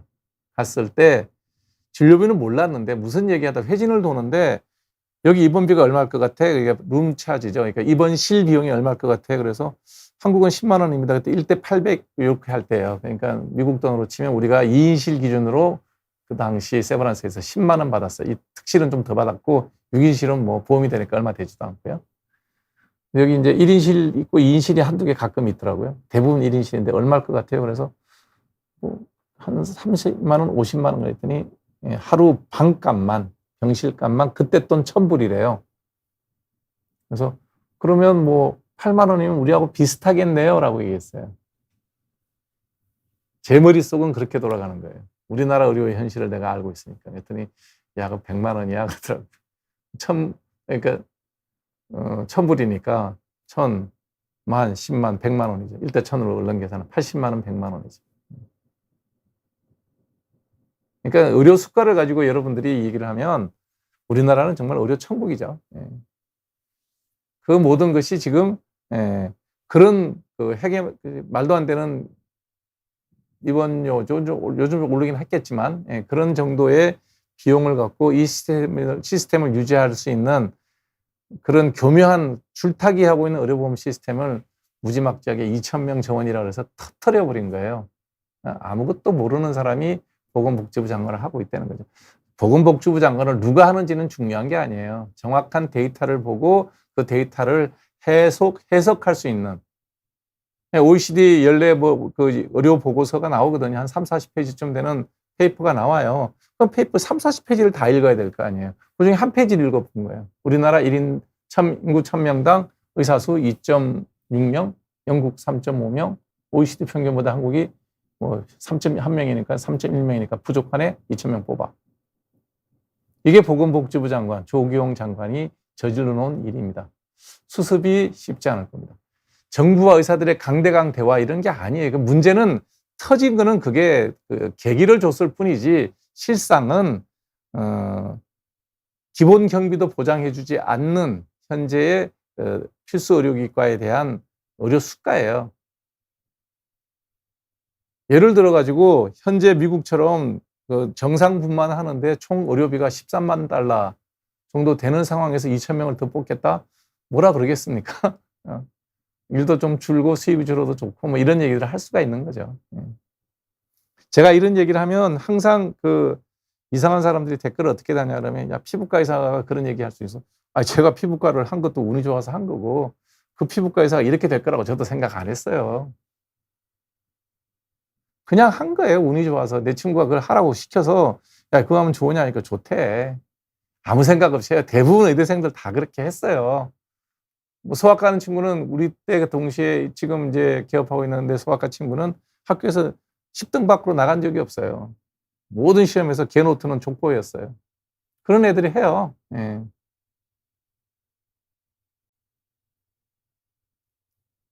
그런 사람들이 그거 뭐 미래 피부과가 미용으로 돈을 벌 것 같아서 뭘 할 거냐 이런 얘기를 했겠냐고. 아무도 모르지 20년 30년 뒤에 일을 어떻게 알아요. 예. 했는데 운이 좋았던 것 뿐이죠. 그러니까 자 이국종 교수가 이제 뭐 이국종 대령이죠 지금은. 네, 해군병원에 병원장으로 계시니까 이국종 교수가 한 얘기잖아요. 이제 그분이 얘기하면 사람들이 아 저분은 선한 의도를 가지고 하는 얘기라고 다 믿는 분이니까 그분이 한 얘기가 있잖아요. 지금 같은 시스템에서는 의사를 아무리 늘려도 조기용 장관께서 생각하시는 낙수 효과로 필수 의료기를 하는 그런 일은 없다. 정확한 얘기예요. 간호대도 1,000명 늘린다. 대한민국 환자하고 치료한 사람만 있으면 되고 나머지는 아무 일도 안 해도 되나요? 참 답답합니다. 예. 인적 자원이라는 게 한정되어 있는데 의사 간호사만 잔뜩 뽑아놓으면 대한민국은 행복한 나라가 될까요? 뭐 먹고 살 건데요? 손은 누가 키울 건지 이런 생각도 해봐야 장관이면 보건복지부 장관이라 하더라도 한 해 태어나는 인구가 있고 이 인구 중에서 어떤 정도의 능력을 가진 사람은 어느 직종에 배치가 되고 어느 정도의 능력을 가진 사람이 어느 직종에 배치가 돼야 대한민국 살림이 돌아간다. 이 생각을 해야지 의사하고 간호사만 잔뜩 많아서 환자 다 고쳐주고 있으면 대한민국이 행복한 나라가 되냐고요. 쿠바에 의사하고 간호사가 없어서 쿠바 나라 사는 꼬라지가 그 모양이에요. 정말 못 배운 사람입니다. 아유, 뭐 더 이상 말하고도 쉽지 않아요. 복지부 장관을 누가 해도 상관없다니까요. 일반인이 알더라도 데이터만 보고 똑바로 이해할 줄 알면 돼요. 그래프 몇 장 보는 건데 그 능력이 없어요. 고등학교만 나와도 하죠. 그게 40만 없으면 돼요. 어떻게 하는 것이 이익이다. 어떻게 하는 게 전체 국가의 이익이다. 내 자리가 어떻게 된다. 이런 거 하는 건 사심이잖아요. 복지부 장관 몇 년 더 하겠다. 이런 생각하는 건 사심이잖아요. 내 복지부 장관 끝나고 난 다음에 어디 뭐 좋은 또 국영 뭐 기업체라든지 국영 뭐 공단이라든지 이런 데 가서 월급 더 받아야 되겠다. 사심이잖아요. 그런 사람이 하면 안 된다는 거예요. 현재 국가에서 필요한 게 어떤 거고 미래는 어떻게 될 거고 어떻게 인적 자원을 잘 배치할 건가 이런 고민을 하는 게 장관이 할 일이죠. 의사가 꼭 할 필요 없어요. 의사라 해야 그걸 아는 것도 아니고 뭐 사심 없이 설명해 줄 수 있는 주변에 몇 명의 자문 의사만 있어도 다 할 수가 있죠. 그리고 이런 일이 나오면 꼭 의사하고 간호사와 싸움 붙이는데요. 그것도 어리석은 짓이에요. 여러분들이 간호사는 다 착한 사람이고 의사는 다 도둑놈인 것처럼 얘기를 하는데 아니에요.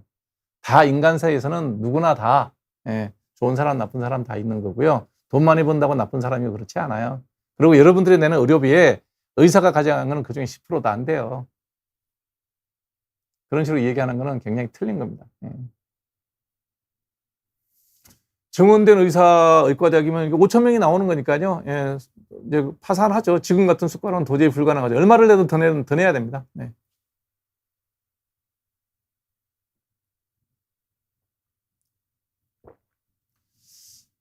피부과 전문의에서는 피부 미용 시술을 하는 거요. 그거 의사는 뭐든지 할 수 있습니다. 예, 제가 산부인과에서 제왕절개 해도 되고요. 제가 맹장수술을 해도 돼요. 조금 배워서 하는 게 불법은 아니에요. 여러분들이 전문의 제도에 너무나 익숙하다 보니까 전문의만 해야 되는 거 생각하는데 능력이 되시면 누구든지 하는 거 상관없습니다. 예. 이건 뭐 공개 경쟁 시장에서 여러분들이 가격 비교하고 저 사람이 경험이 많아서 잘하는지 안 하는지 생각해보고 가시면 되죠. 소비자들이 선택하시면 돼요. 예. 피부 미용 시술이라는 것도 새로 생긴 뭐 근래 생긴 비보험 영역을 확장하는 과정 중에서 생긴 영역인데요. 그렇게 제가 늘 얘기하잖아요. 지금 검버섯 사진 보여드리고 잡티 사진, 흑자 사진 보여주면서 요거하고 요거는 요렇게 구별해서 요렇게 하는 것이 좋다라고 설명을 드리는 이유가 뭐냐? 미용의 개념이 아니잖아요. 질병이기 때문에. 그래서 흑자는 약을 바르고 튀어나오는 검버섯은 레이저 시술을 하십시오 라고 말씀을 드리는 거예요. 이게 무슨 미용이에요. 그리고 멀쩡한 사람은 뭐 한다고 해서 더 나아지지 않는다는 거예요. 여러분들 한계 효용 체감의 법칙이라고 중학교 3학년이면 배우는 법칙이, 생물의 법칙이 있어요. 여러분들이 배가 되게 고플 때 밥을 먹으면 맛있어요. 아무나 먹어도 맛있어요, 정말. 맨밥에 물 말아서 간장만 찍어 먹어도 맛있는 게 배고플 때예요. 배가 잔뜩 부르면 산의 진미를 먹어도 배가 불러서 맛이 없어요. 그게 한계 효용 체감의 법칙이라는 거예요. 건강도 똑같다는 거예요. 건강한 사람이 뭘 더 한다고 더 건강해지지 않아요. 그냥 건강한 거예요. 피부도 똑같아요. 병이 없으면 그냥 병이 없는 거예요. 더 한다고 나아지느냐? 그냥 경제적 여유가 생겨서 그걸 하면 좀 나아지려니 하고 기대하고 하는 거고, 가면 뭐 친절하게 마사지도 해주고 이것저것 해주니까 기분이 좋아라고 하는 거지 달라지지 않는다는 거예요. 더 건강해지지 않아요.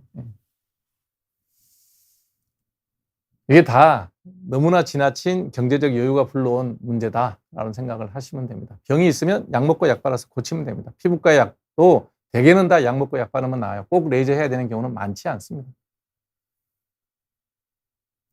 쌍꺼풀 수술을 한국 가서 하라고요? 뭐 그렇죠. 왜냐하면 백인들은 다 쌍꺼풀이 있어요.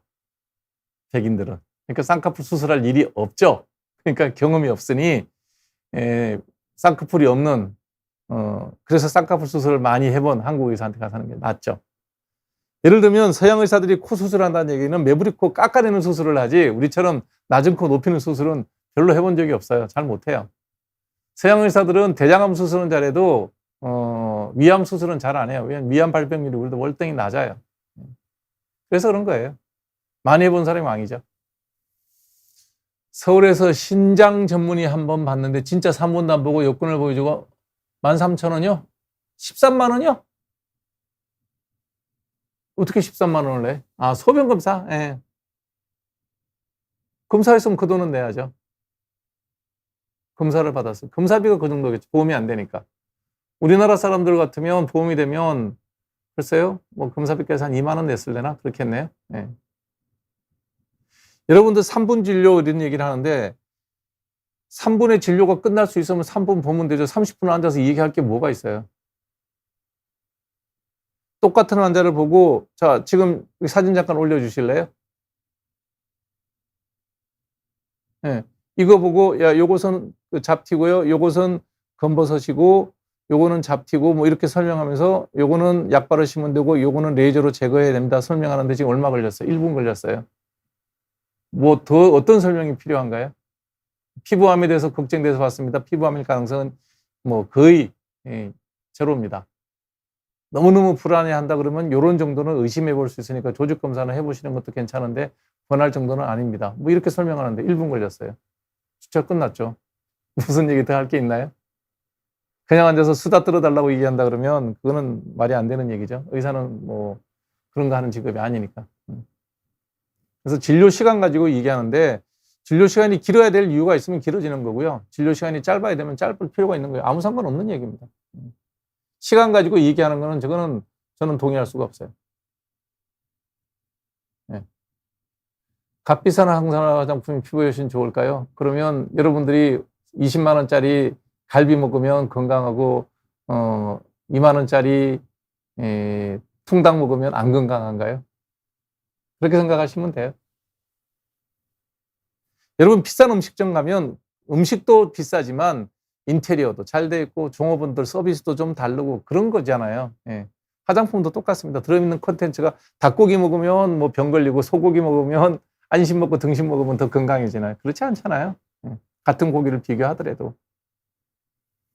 그래서 값비싼 화장품은 그냥 그런 분위기에 대한 값을 여러분들이 낸다라고 생각하시면 돼요. 내가 비싼 거 발랐다는 느낌 있잖아요. 그거라고 생각하시면 되죠. 큰 종기는 왜 생기냐고요? 면역이 떨어져서 그래요. 면역. 내 자신의 세균에 대한 면역이 없으면 균이 들어갔을 때 염증이 크게 생기죠. 항생제 먹어야 됩니다.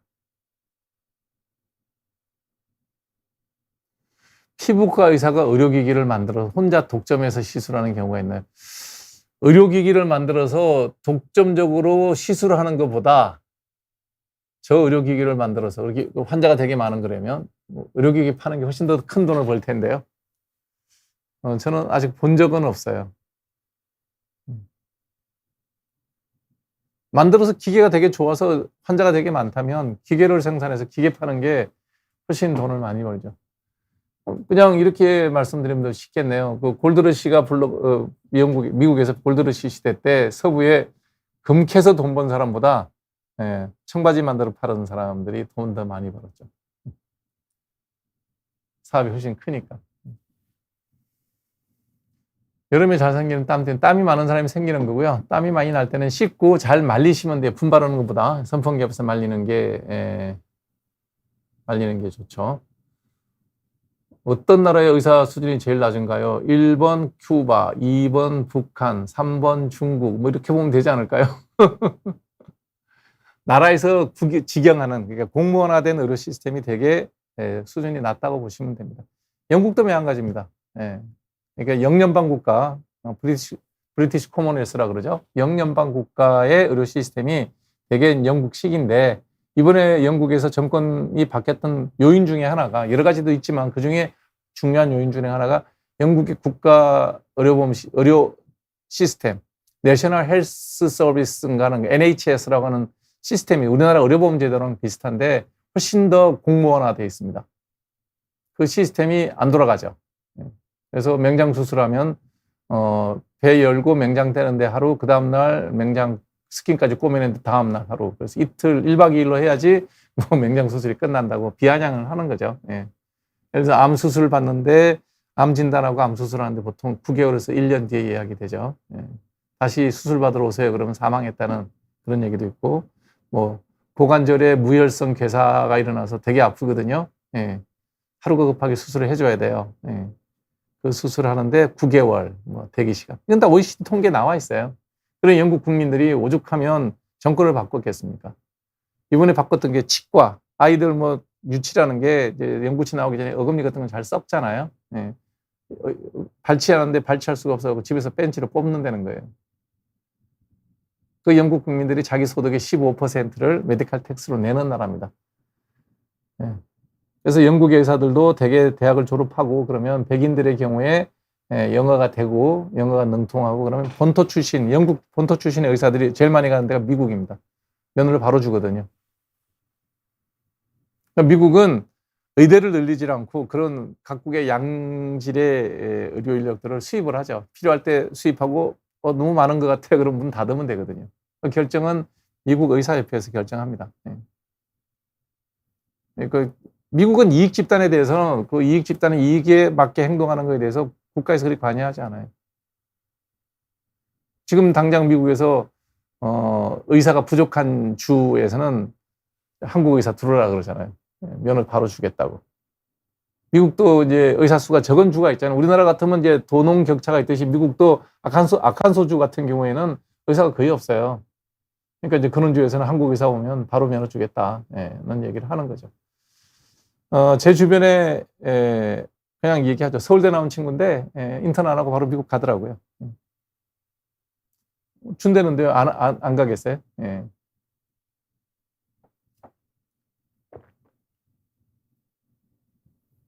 그러니까 여러분들이 그 생각하는 여러분들이 언론을 통해서 접하는 이런 내용들이 반드시 꼭 좋은 거냐 이제 그런 것들은 이제 좀 아니다 생각을 좀 해보시는 게 좋을 것 같고요. 미국에서 1시간 반 수술하고 6만 불. 본인 돈은 맞아요. 본인이 의료보험이 들어있으면 윤희님 같은 경우에는 4,000불 정도 내겠죠. 4,000불도 크죠. 4,000불이면 우리나라 돈으로 곱하기 14, 5,400만 원. 맞나요? 4천, 4만, 40만, 400만, 540만 원. 우리나라에서 웬만한 큰 수술하지 않고서 540만 원 내고 태어나는 경우가 드물죠. 침샘 보톡스는 이비인후과나 치과쌤하고 상의해 보셔야 될 거예요. 저는 해본 적이 없어요. 동시에 맞는 거 좀 나눠서 맞죠. 한의사가 피부과 하는 거 뭐 알아서 하십시오. 예. 비타민 D 수치가 낮다고 영양제 비타민 주사를 맞으라고 하는데 그래야 하나요? 제가 영양제를 안 먹어서요. 저도 검사를 권유받아서 한번 내가 신체 검사할 때 해봤더니 수치가 되게 낮게 나온다고 비타민 D를 먹으라 그러더라고요. 그 얘기 들은 지 십몇 년 됐는데 아직도 안 먹고 있습니다. 별 문제 없습니다.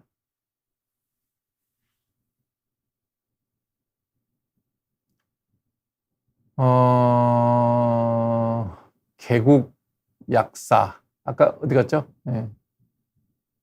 AI 시대 때 개업한 약국은 어떠냐? 글쎄요. AI 시대 때가 되면 진단도 예를 들면 내가 엑스레이 찍고 CT 찍고 피검사하고 데이터 쫙 입력하고 나면 진단은 지금은 의사가 판단해서 진단을 하는데 이런 뭐 머신러닝을 통해서 많은 데이터가 입력이 된다면 AI한테 그걸 넘기면 진단이 맞을 확률이 굉장히 높겠죠. 다만 그걸 이제 우리가 받아들이냐 안 받아들이냐의 문제죠. 그렇게 된다 그러면 거기서 나온 처방도 표준화된 게 나올 거예요.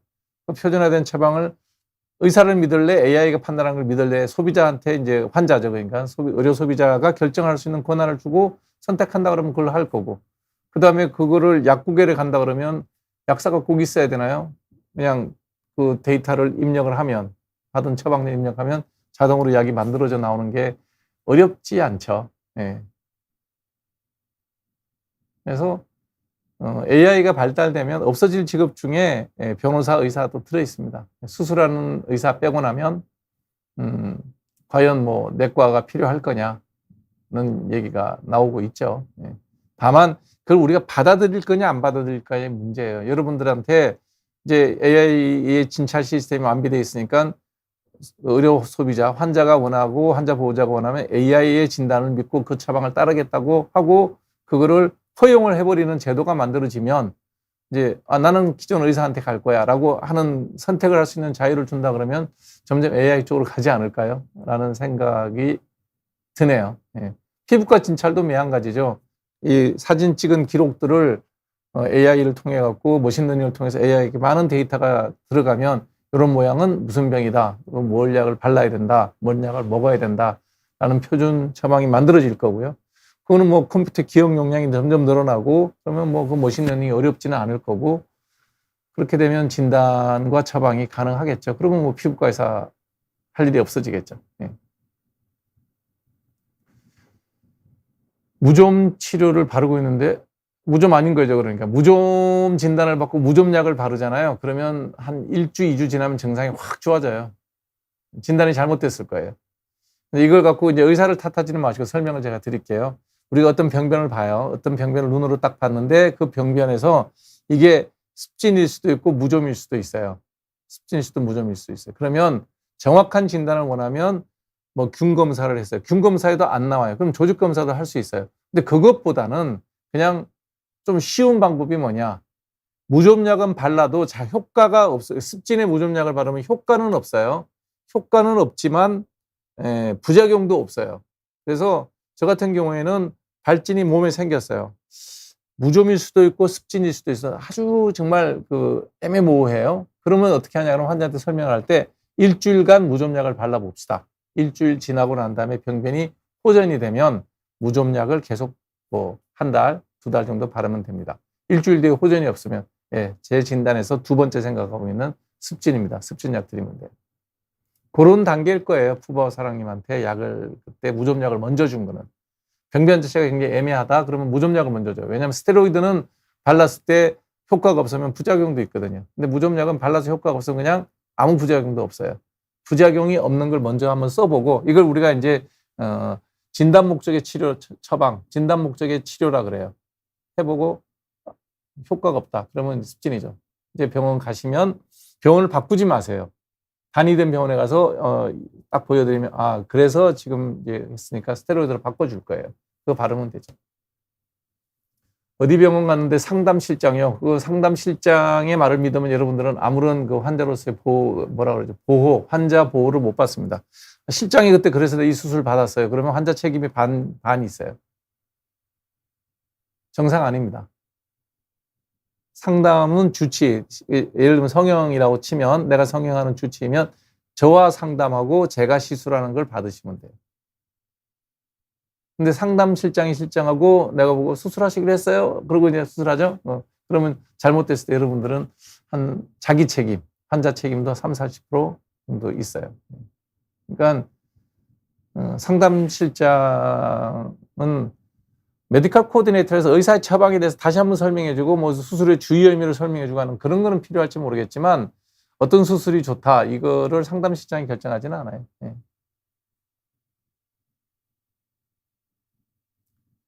샌들 신으면 안 됩니다. 여러분 신발 신을 때는 반드시 양말 신고 그리고 신발 신어야 돼요. 예. 샌들 신으면 당연히 저렇게 되죠. 예. 굳은 살 생기고. 샌들을 신지 마시고 예. 양말을 신고 운동화를 신으세요. 발을 보호하는데 그게 제일 좋습니다.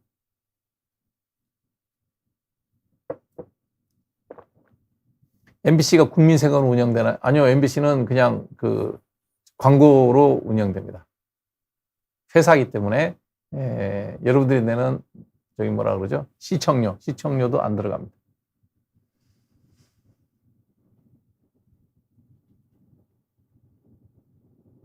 아, 이거 내 주문이 아니구나. 남자가 해야 될 역할, 아빠, 아들, 남편, 사위, 의사, 어느 게 제일 힘드냐? 그래도 돈 받고 하는 일이 제일 힘들어요. 아빠 노릇이나 아들 노릇이나 남편이나 사위 노릇은 돈을 받고 하는 일이 아니잖아요. 돈 받고 하는 일이 제일 힘들어요. 그러니까 다 그래서 직업을 갖고 있는 사람들은 직업이 있으면 힘들어요.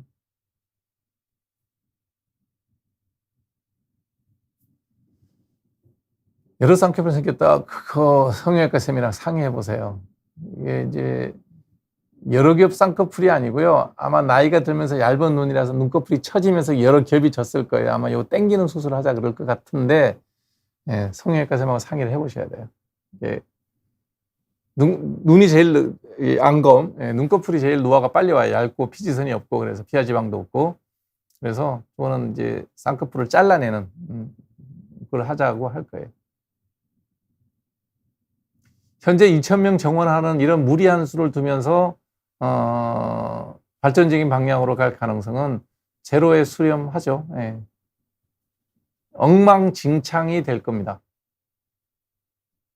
제가 이제 여러분들하고 이렇게 이제 그 유튜브를 통해서 만나서 드리고 싶은 말씀은 25학번부터는 출신대학 보십시오. 갑자기 정원이 늘어난 대학 출신은 교육을 거의 제대로 못 받았을 가능성이 높다. 그런 대학 출신의 의사들에게 여러분들의 뭐 미용 성형을 맡기는 건 모르겠는데, 뭐 생사가 갈려 있지 않으니까 생사가 갈리는 일은 그런 학교 출신들에게 내 목숨을 맡기지 않는 게 좋겠죠. 아, 모기 물리면 어떡하냐고요? 모기 물려서 그냥 두면 돼요. 그냥 둬도 되는데 긁으면 이제 문제 생깁니다. 긁지 마시고 많이 가렵다 그러면 스테로이드 처방을 받아서 스테로이드를 바르면 금방 들어가요. 한 번 물릴 때는 한 번 정도는 피부과를 가는 게 좋아요. 예, 왜냐하면 여름 날 때까지 모기 물리는 게 한두 번으로 끝나지는 않죠. 최소한 10번은 이상 물릴 테니까 그때마다 바를 수 있는 정도 약을 미리 받아 놓으면 좋죠. 예, 병에 물렸을 때 오면 보고 약을 주겠죠. 벌레 물렸을 때. 곤충 자상이 되게 많아요. 지난 시간 제가 얘기할 때 여름에 많이 걸리는 병 중에 하나가 벌레 물리는 거 올렸잖아요. 꼭 목이 아니고 요즘같이 장마철에는 진드기도 되게 많아요. 진드기 어디가 많이 사냐 그러면 뭐 카페트, 그 다음에 이부자리, 습기 높은데 진드기 많고요. 그 다음 또 진드기 많은 게 뭐냐면 여러분이 쓰는 목욕 타올, 목욕 수건이죠. 쓰지 말라고 내가 맨날 얘기하는데 그 목욕 타올을 쓰고 나면 비누질해서 그때는 이제 뭐 씻고 그러니까 깨끗하죠. 걸어 놓잖아요. 목욕탕이 축축한데 계속 걸려 있어요. 마를 틈이 없어요. 그러니까 거기는 늘 진드기가 아주 그냥 서식을 많이 하죠. 이렇게 하면 때를 미는 게 아니라 진드기를 바르고 있다고 생각하셔도 거의 맞아요. 환자분들이 보면 이제 막 심하게 이제 진드기 알러지죠, 쉽게. 우리는 그 곤충 자상, 벌레 물렸습니다라고 얘기를 하는데, 이렇게 벌레가 많이 물려요, 그러면. 딱 보면 때민 모양 그대로. 요즘 장마철에는 수건 한 번 쓰면 빨아요. 말릴 필요도 없어요. 겨울에는 뭐, 걸어놓으면 마르니까,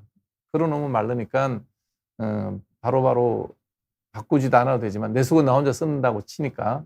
근데 여름이면 요즘 같은 장마철은 빨면 걸어놓으면 마르지는 않아요. 그렇기 때문에 저 같은 경우에는 그냥 수건 쓰고 축축할 때 그냥 맑은 물에다 담가 버려요. 그리고 한 두세 장 모이면 이제 빨고 삶고 그러죠.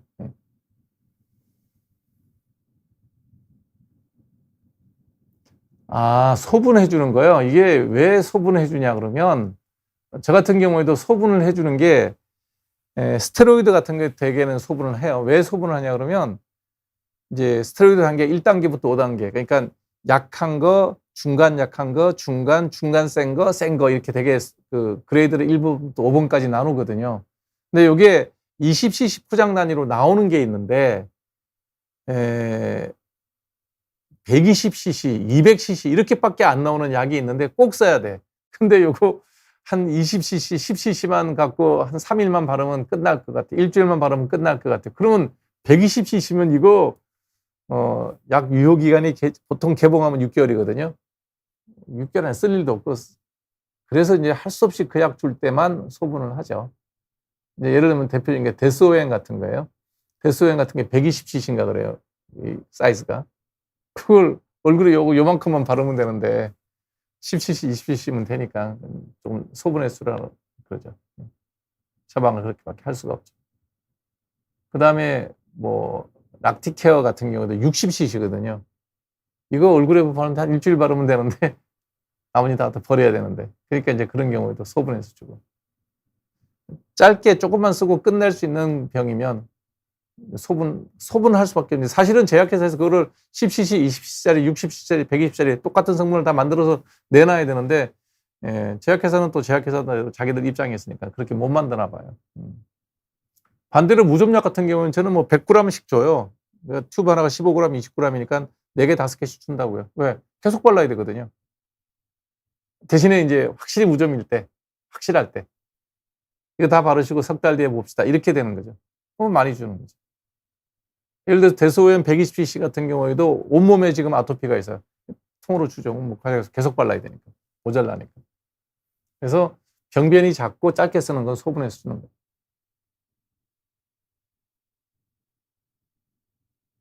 아, 20대 때부터 미간주로 때문에 보톡스를 맞았다.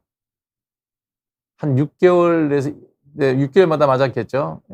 뭐 아무리 맞아도 상관없는데 이 보톡스라는 게 그 단백질이에요. 단백질이 계속 내 몸에 주기적으로 들어오면 그 단백질에 대한 면역이 생겨요. 항체가 생기는 거죠. 그러면 단백질이 기능을 못 해요. 그래서 효과가 떨어진다는 생각이 들면 한 1년 내지 2년은 쉬세요. 그러면 그 이제 면역 항체가 역가가 떨어져요. 그럼 다시 맞으면 돼요. 보톡스 외에는 답 없어요. 이마에 그 표정 주름은. 상관없습니다. 부작용이 날 게 보톡스는 부작용이 하나예요. 너무 많이 맞거나 위치가 좀 틀려갖고 눈이 떨어지는 거, 뭐 이 정도가 부작용이죠. 6달 지나면 다 없어져요. 불편하면 언제든지 맞아도 돼요. 내가 불편하면. 상관없어요. 요즘에는 레이저는 그 균이 없는 무균 수술이에요. 균이 있는 거 레이저로 다 균도 타고 다 타니까 그 수술 부위가 깨끗한 거죠. 그 상태에서 항생제도 안 쓰잖아요. 그냥 인조 피부, 디오덤이나 테가든 같은 거 딱 붙여버리죠. 붙이고 되게 한 3일 있다가 너무 부르면 한번 갈아붙이고. 그래서 한 2번 붙여서 일주일 두면 다 없어지죠. 정형외과에서 대퇴골 그 에이바스큘러 네크로시스라는 거예요. 대퇴골이 기역자로 생겼죠. 이렇게 약간 비슷한 기역자인데 그 골두 헤드가 무혈성 괴사라고 했는데 MRI, CT를 찍어야 된다. 자, 이걸 오진이라 그러냐?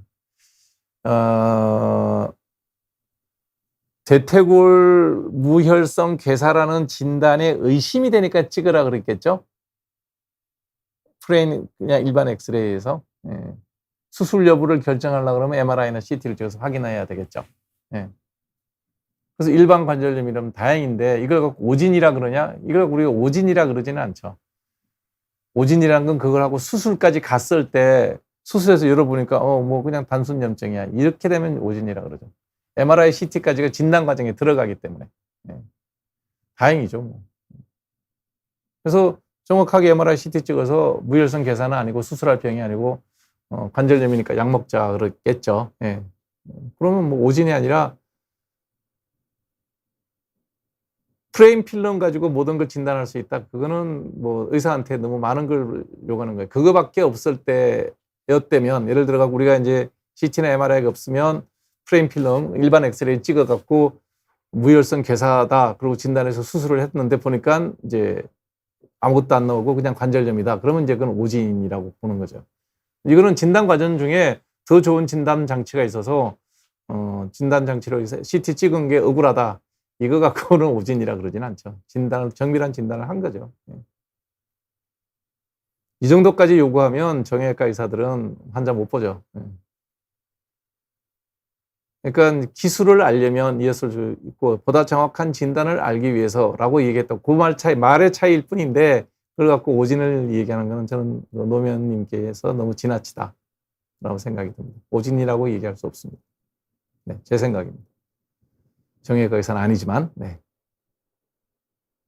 눈과 눈 사이 가로주름, 예, 보톡스예요. 보톡스 맞아야 돼요. 여기 표정 주름이. 이렇게 해서 생기는 주름이기 때문에 표정을 없애줘야 돼요. 필러는 그 다음입니다. 예.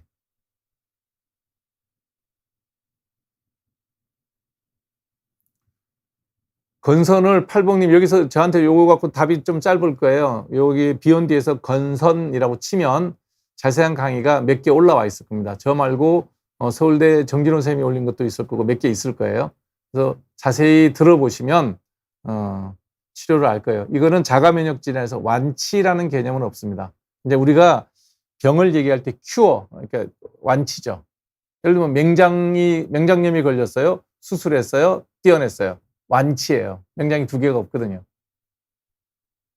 내가 골절상을 입었어요. 예, 기부스하고 아니면 핀을 박아서 수술했어요. 다 나았어요. 예, 완치예요.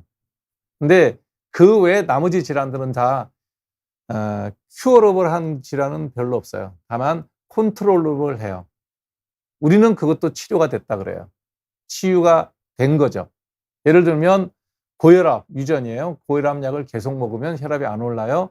혈압이 안 오르고 혈압이 잘 유지가 되면 큐어는 아니지만 컨트롤은 됐죠. 그럼 치료됐다 그래요. 언제까지 치료할 거냐고요? 예, 평생. 내가 당뇨가 있어요.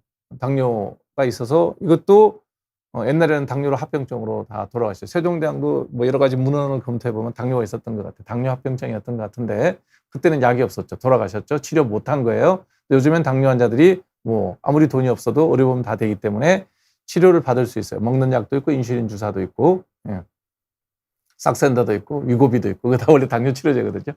그런 것들을 갖고 치료를 해주면 그 약을 사용하는 한 혈당이 정상이 되고 부작용이 안 생겨요. 그러면 그거는 우리가 컨트롤러블 하다라고 얘기하고 치료하고 있다 그러고 평생 그렇게 치료하는 거예요. 그걸 갖고 치유가 불가했다? 그렇게 생각 안 하죠. 건선도 똑같아요. 고혈압, 당뇨랑 똑같아요. 평생 약을 먹고 약을 바르고 광선 치료하고 주사도 맞고 하면 치료가 돼요. 치료를 안 받으시는 거죠. 그러니까 남동생이 어릴 때부터 건선이 있었으면 계속 약을 사용해서 치료를 하고 있으면 되는데 이게 고혈압처럼 죽고 사는 문제가 아니잖아요. 당뇨처럼 죽고 사는 문제가 아니죠. 그러니까 피부과는 죽고 사는 문제가 아니니까 한두 번 약 써서 딱 떨어지지 않으면 치료가 안 됐다고 생각하는 건데 아니에요. 자가면역 질환이에요. 평생 치료하는 거예요. 그러면 치료가 돼요. 치료를 안 받으시는 거예요. 적극적으로 치료를 받으시면 깨끗하게 고칠 수 있는 그런 병입니다. 아주 심하면 아까 얘기했던 트램피어 같은 그 면역 조절제, 이뮤노모듈레이터를 쓰게 되면 정말 드라마틱하게 좋아집니다. 심하면 보험도 돼요. 네. 자, 오늘은 이재용 아나운서를 모시고 이재용 아나운서의 아나운서 생활, 그다음에 사이사이 저 질문 의도와 상관없는데 굉장히 중요한 취업 면접 인터뷰 방법에 대한 얘기까지 자세하게 설명을 드렸고요. 이재용 아나운서는 다음 달쯤 해서 한번 다시 모시고 또 아나운서 혹은 방송인 혹은 그 생활을 하면서 느꼈던 뒷얘기 재미있는 에피소드를 한번 들어보는 시간을 갖도록 하겠습니다. 다음 주 7월 16일 날에는 지난주에 있었던 끔찍한 사고였죠. 서울역 앞에서 인도로 침범해서 9명의 사망자, 그다음에 6명의 부상자가 생기는 불행한 일이 있었는데 그 사고에 대해서 논란이 되게 많아요. 원인에 대한 논란이 되게 많은데 그 사고에 대한 분석을 논란이 아니라 의학적으로 한번 비교 분석 원인을 해보았으면 좋겠다. 그래서 이태규 신경과의 이태규 원장님을 모시고 혹시 신경과적인 질환이 그런 사고 아니면 나이가 들어서 인지 능력의 장애라든지 이런 걸로 인한 아니면 여러 가지 신경학적인 질환으로 인해서 이런 사고가 생길 수 있지 않을까라고 제가 전화해서 물어봤더니 그럴 개연성도 있다. 그래서 어떠한 질환이 있으면 이런 순간적인 어떤 판단 미스가 생길 수 있는지에 대한 그런 신경과적인 질환을 상담할 수 있게 이태규 박사를 모시고 한번 같이 원인 분석을 해봤으면 좋겠고요. 그다음에 김정철 변호사 모시고 함께 같이 모실 거예요. 같이 모시고 법률적인 문제, 돌발 급발속, 급발진에 대한 얘기가 계속 나오는데 이런 급발진이 과연 현재 전 세계적으로 인용된 판례가 있는지, 우리나라에서는 어떤 판례가 있는지 그렇게 주장하는 것만큼, 그러니까 가해자죠. 가해자 주장만큼 급발진이 그렇게 많은지 이런 사례들에 대한 법률적인 문제에 대해서 같이 한번 이야기를 나눠보도록 하겠습니다. 그리고 그 다음 주죠. 7월 23일 날에는 아직 미혼의 여성을 가진 부모님들 꼭 한번 보시기 바랍니다. 예전 솔로 지옥이라는 프로그램에 나왔던 성형외과 의사인데 신동우 선생을 모시고 저한테는 후배죠. 예, 굉장히 멋진 친구입니다. 예, 그래서 솔로 지옥에서 있었던 방송 뒷얘기 사이사이에 또 성형에 대한 얘기. 저랑은 뭐 성형외과 의사하고는 그 생각이 성형에 대한 생각이 굉장히 다르죠. 그래서 제 생각만 여러분한테 강요할 게 아니라 성형이 왜 필요한지 뭐 그런 또 긍정적인 측면이 반드시 있죠. 예, 그런 얘기를 같이 한번 들어보는 시간을 갖겠습니다. 8월 달에는 굉장히 정말 이 사심 있는 초대 손님이 있습니다. 예, 8월 6일 날은 이지훈 변호사 지난번 약속했으니까 나올 거고요. 8월 13일에는 여러분들이 혹시 구독자도 꽤 있을 거예요. 그 우주먼지의 현자타임스라고 하는 천문학을 소개하는 유튜브가 있습니다. 지웅배 박사라고 있는데 이분이 만든 유튜브는 정말 제가 우리나라 방송 중에서는 가장 정말 잘 만든 웰메이드 콘텐츠라고 생각합니다. 예. 우주에 대한 은하에 대한 얘기를 하는 시간을 말씀드렸습니다. 지웅배 박사님이 지금 몽골의 그 별을 관측하기 위해서, 왜냐하면 몽골이 여름에 별 관측하기 되게 좋거든요. 예. 그래서 몽골에 별 관측하러 가 있어서 7월 13일 날 귀국하는 대로 다시 한번 연락을 드릴 거고요. 8월 중순경에 8월 14일에 지웅배 박사님 모시고 또 여러분들의 이런 정말 지적 그 즐거움을 줄 수 있는 얘기들 한번 나눠보도록 하겠습니다. 그전에라도 여러분 이지훈 박사의 아는 변호사 사이트도 한번 가보시고요. 그 다음에 우주먼지의 현자타임스라는 글을 한번 가서 검색해 보시면 이 각박한 정말 갈등이 심한 이 사회에서 우리가 고개를 들어서 하늘을 보면 느낄 수 있는 그런 지적 즐거움과 마음의 여유, 그리고 여러 가지 많은 것을 생각하게 할 수 있는 그런 좋은 잘 만들어진 천문학 정보입니다. 왜 우리가 우주먼지인지에 대한 얘기를 아마 그날 제가 물어보긴 할 텐데요. 우리도 우주의 핵 폐기물에서 만들어진 게 우리 생명체입니다. 그런 얘기들을 나눌 수 있는 시간 차례대로 준비했습니다. 앞으로도 매주 화요일 밤 8시 좋은 분들 많이 모실 테니까요. 얘기 많이 시청해 주시기 바랍니다. 함께 해서 고맙습니다. 다음 주 화요일 날 뵙겠습니다.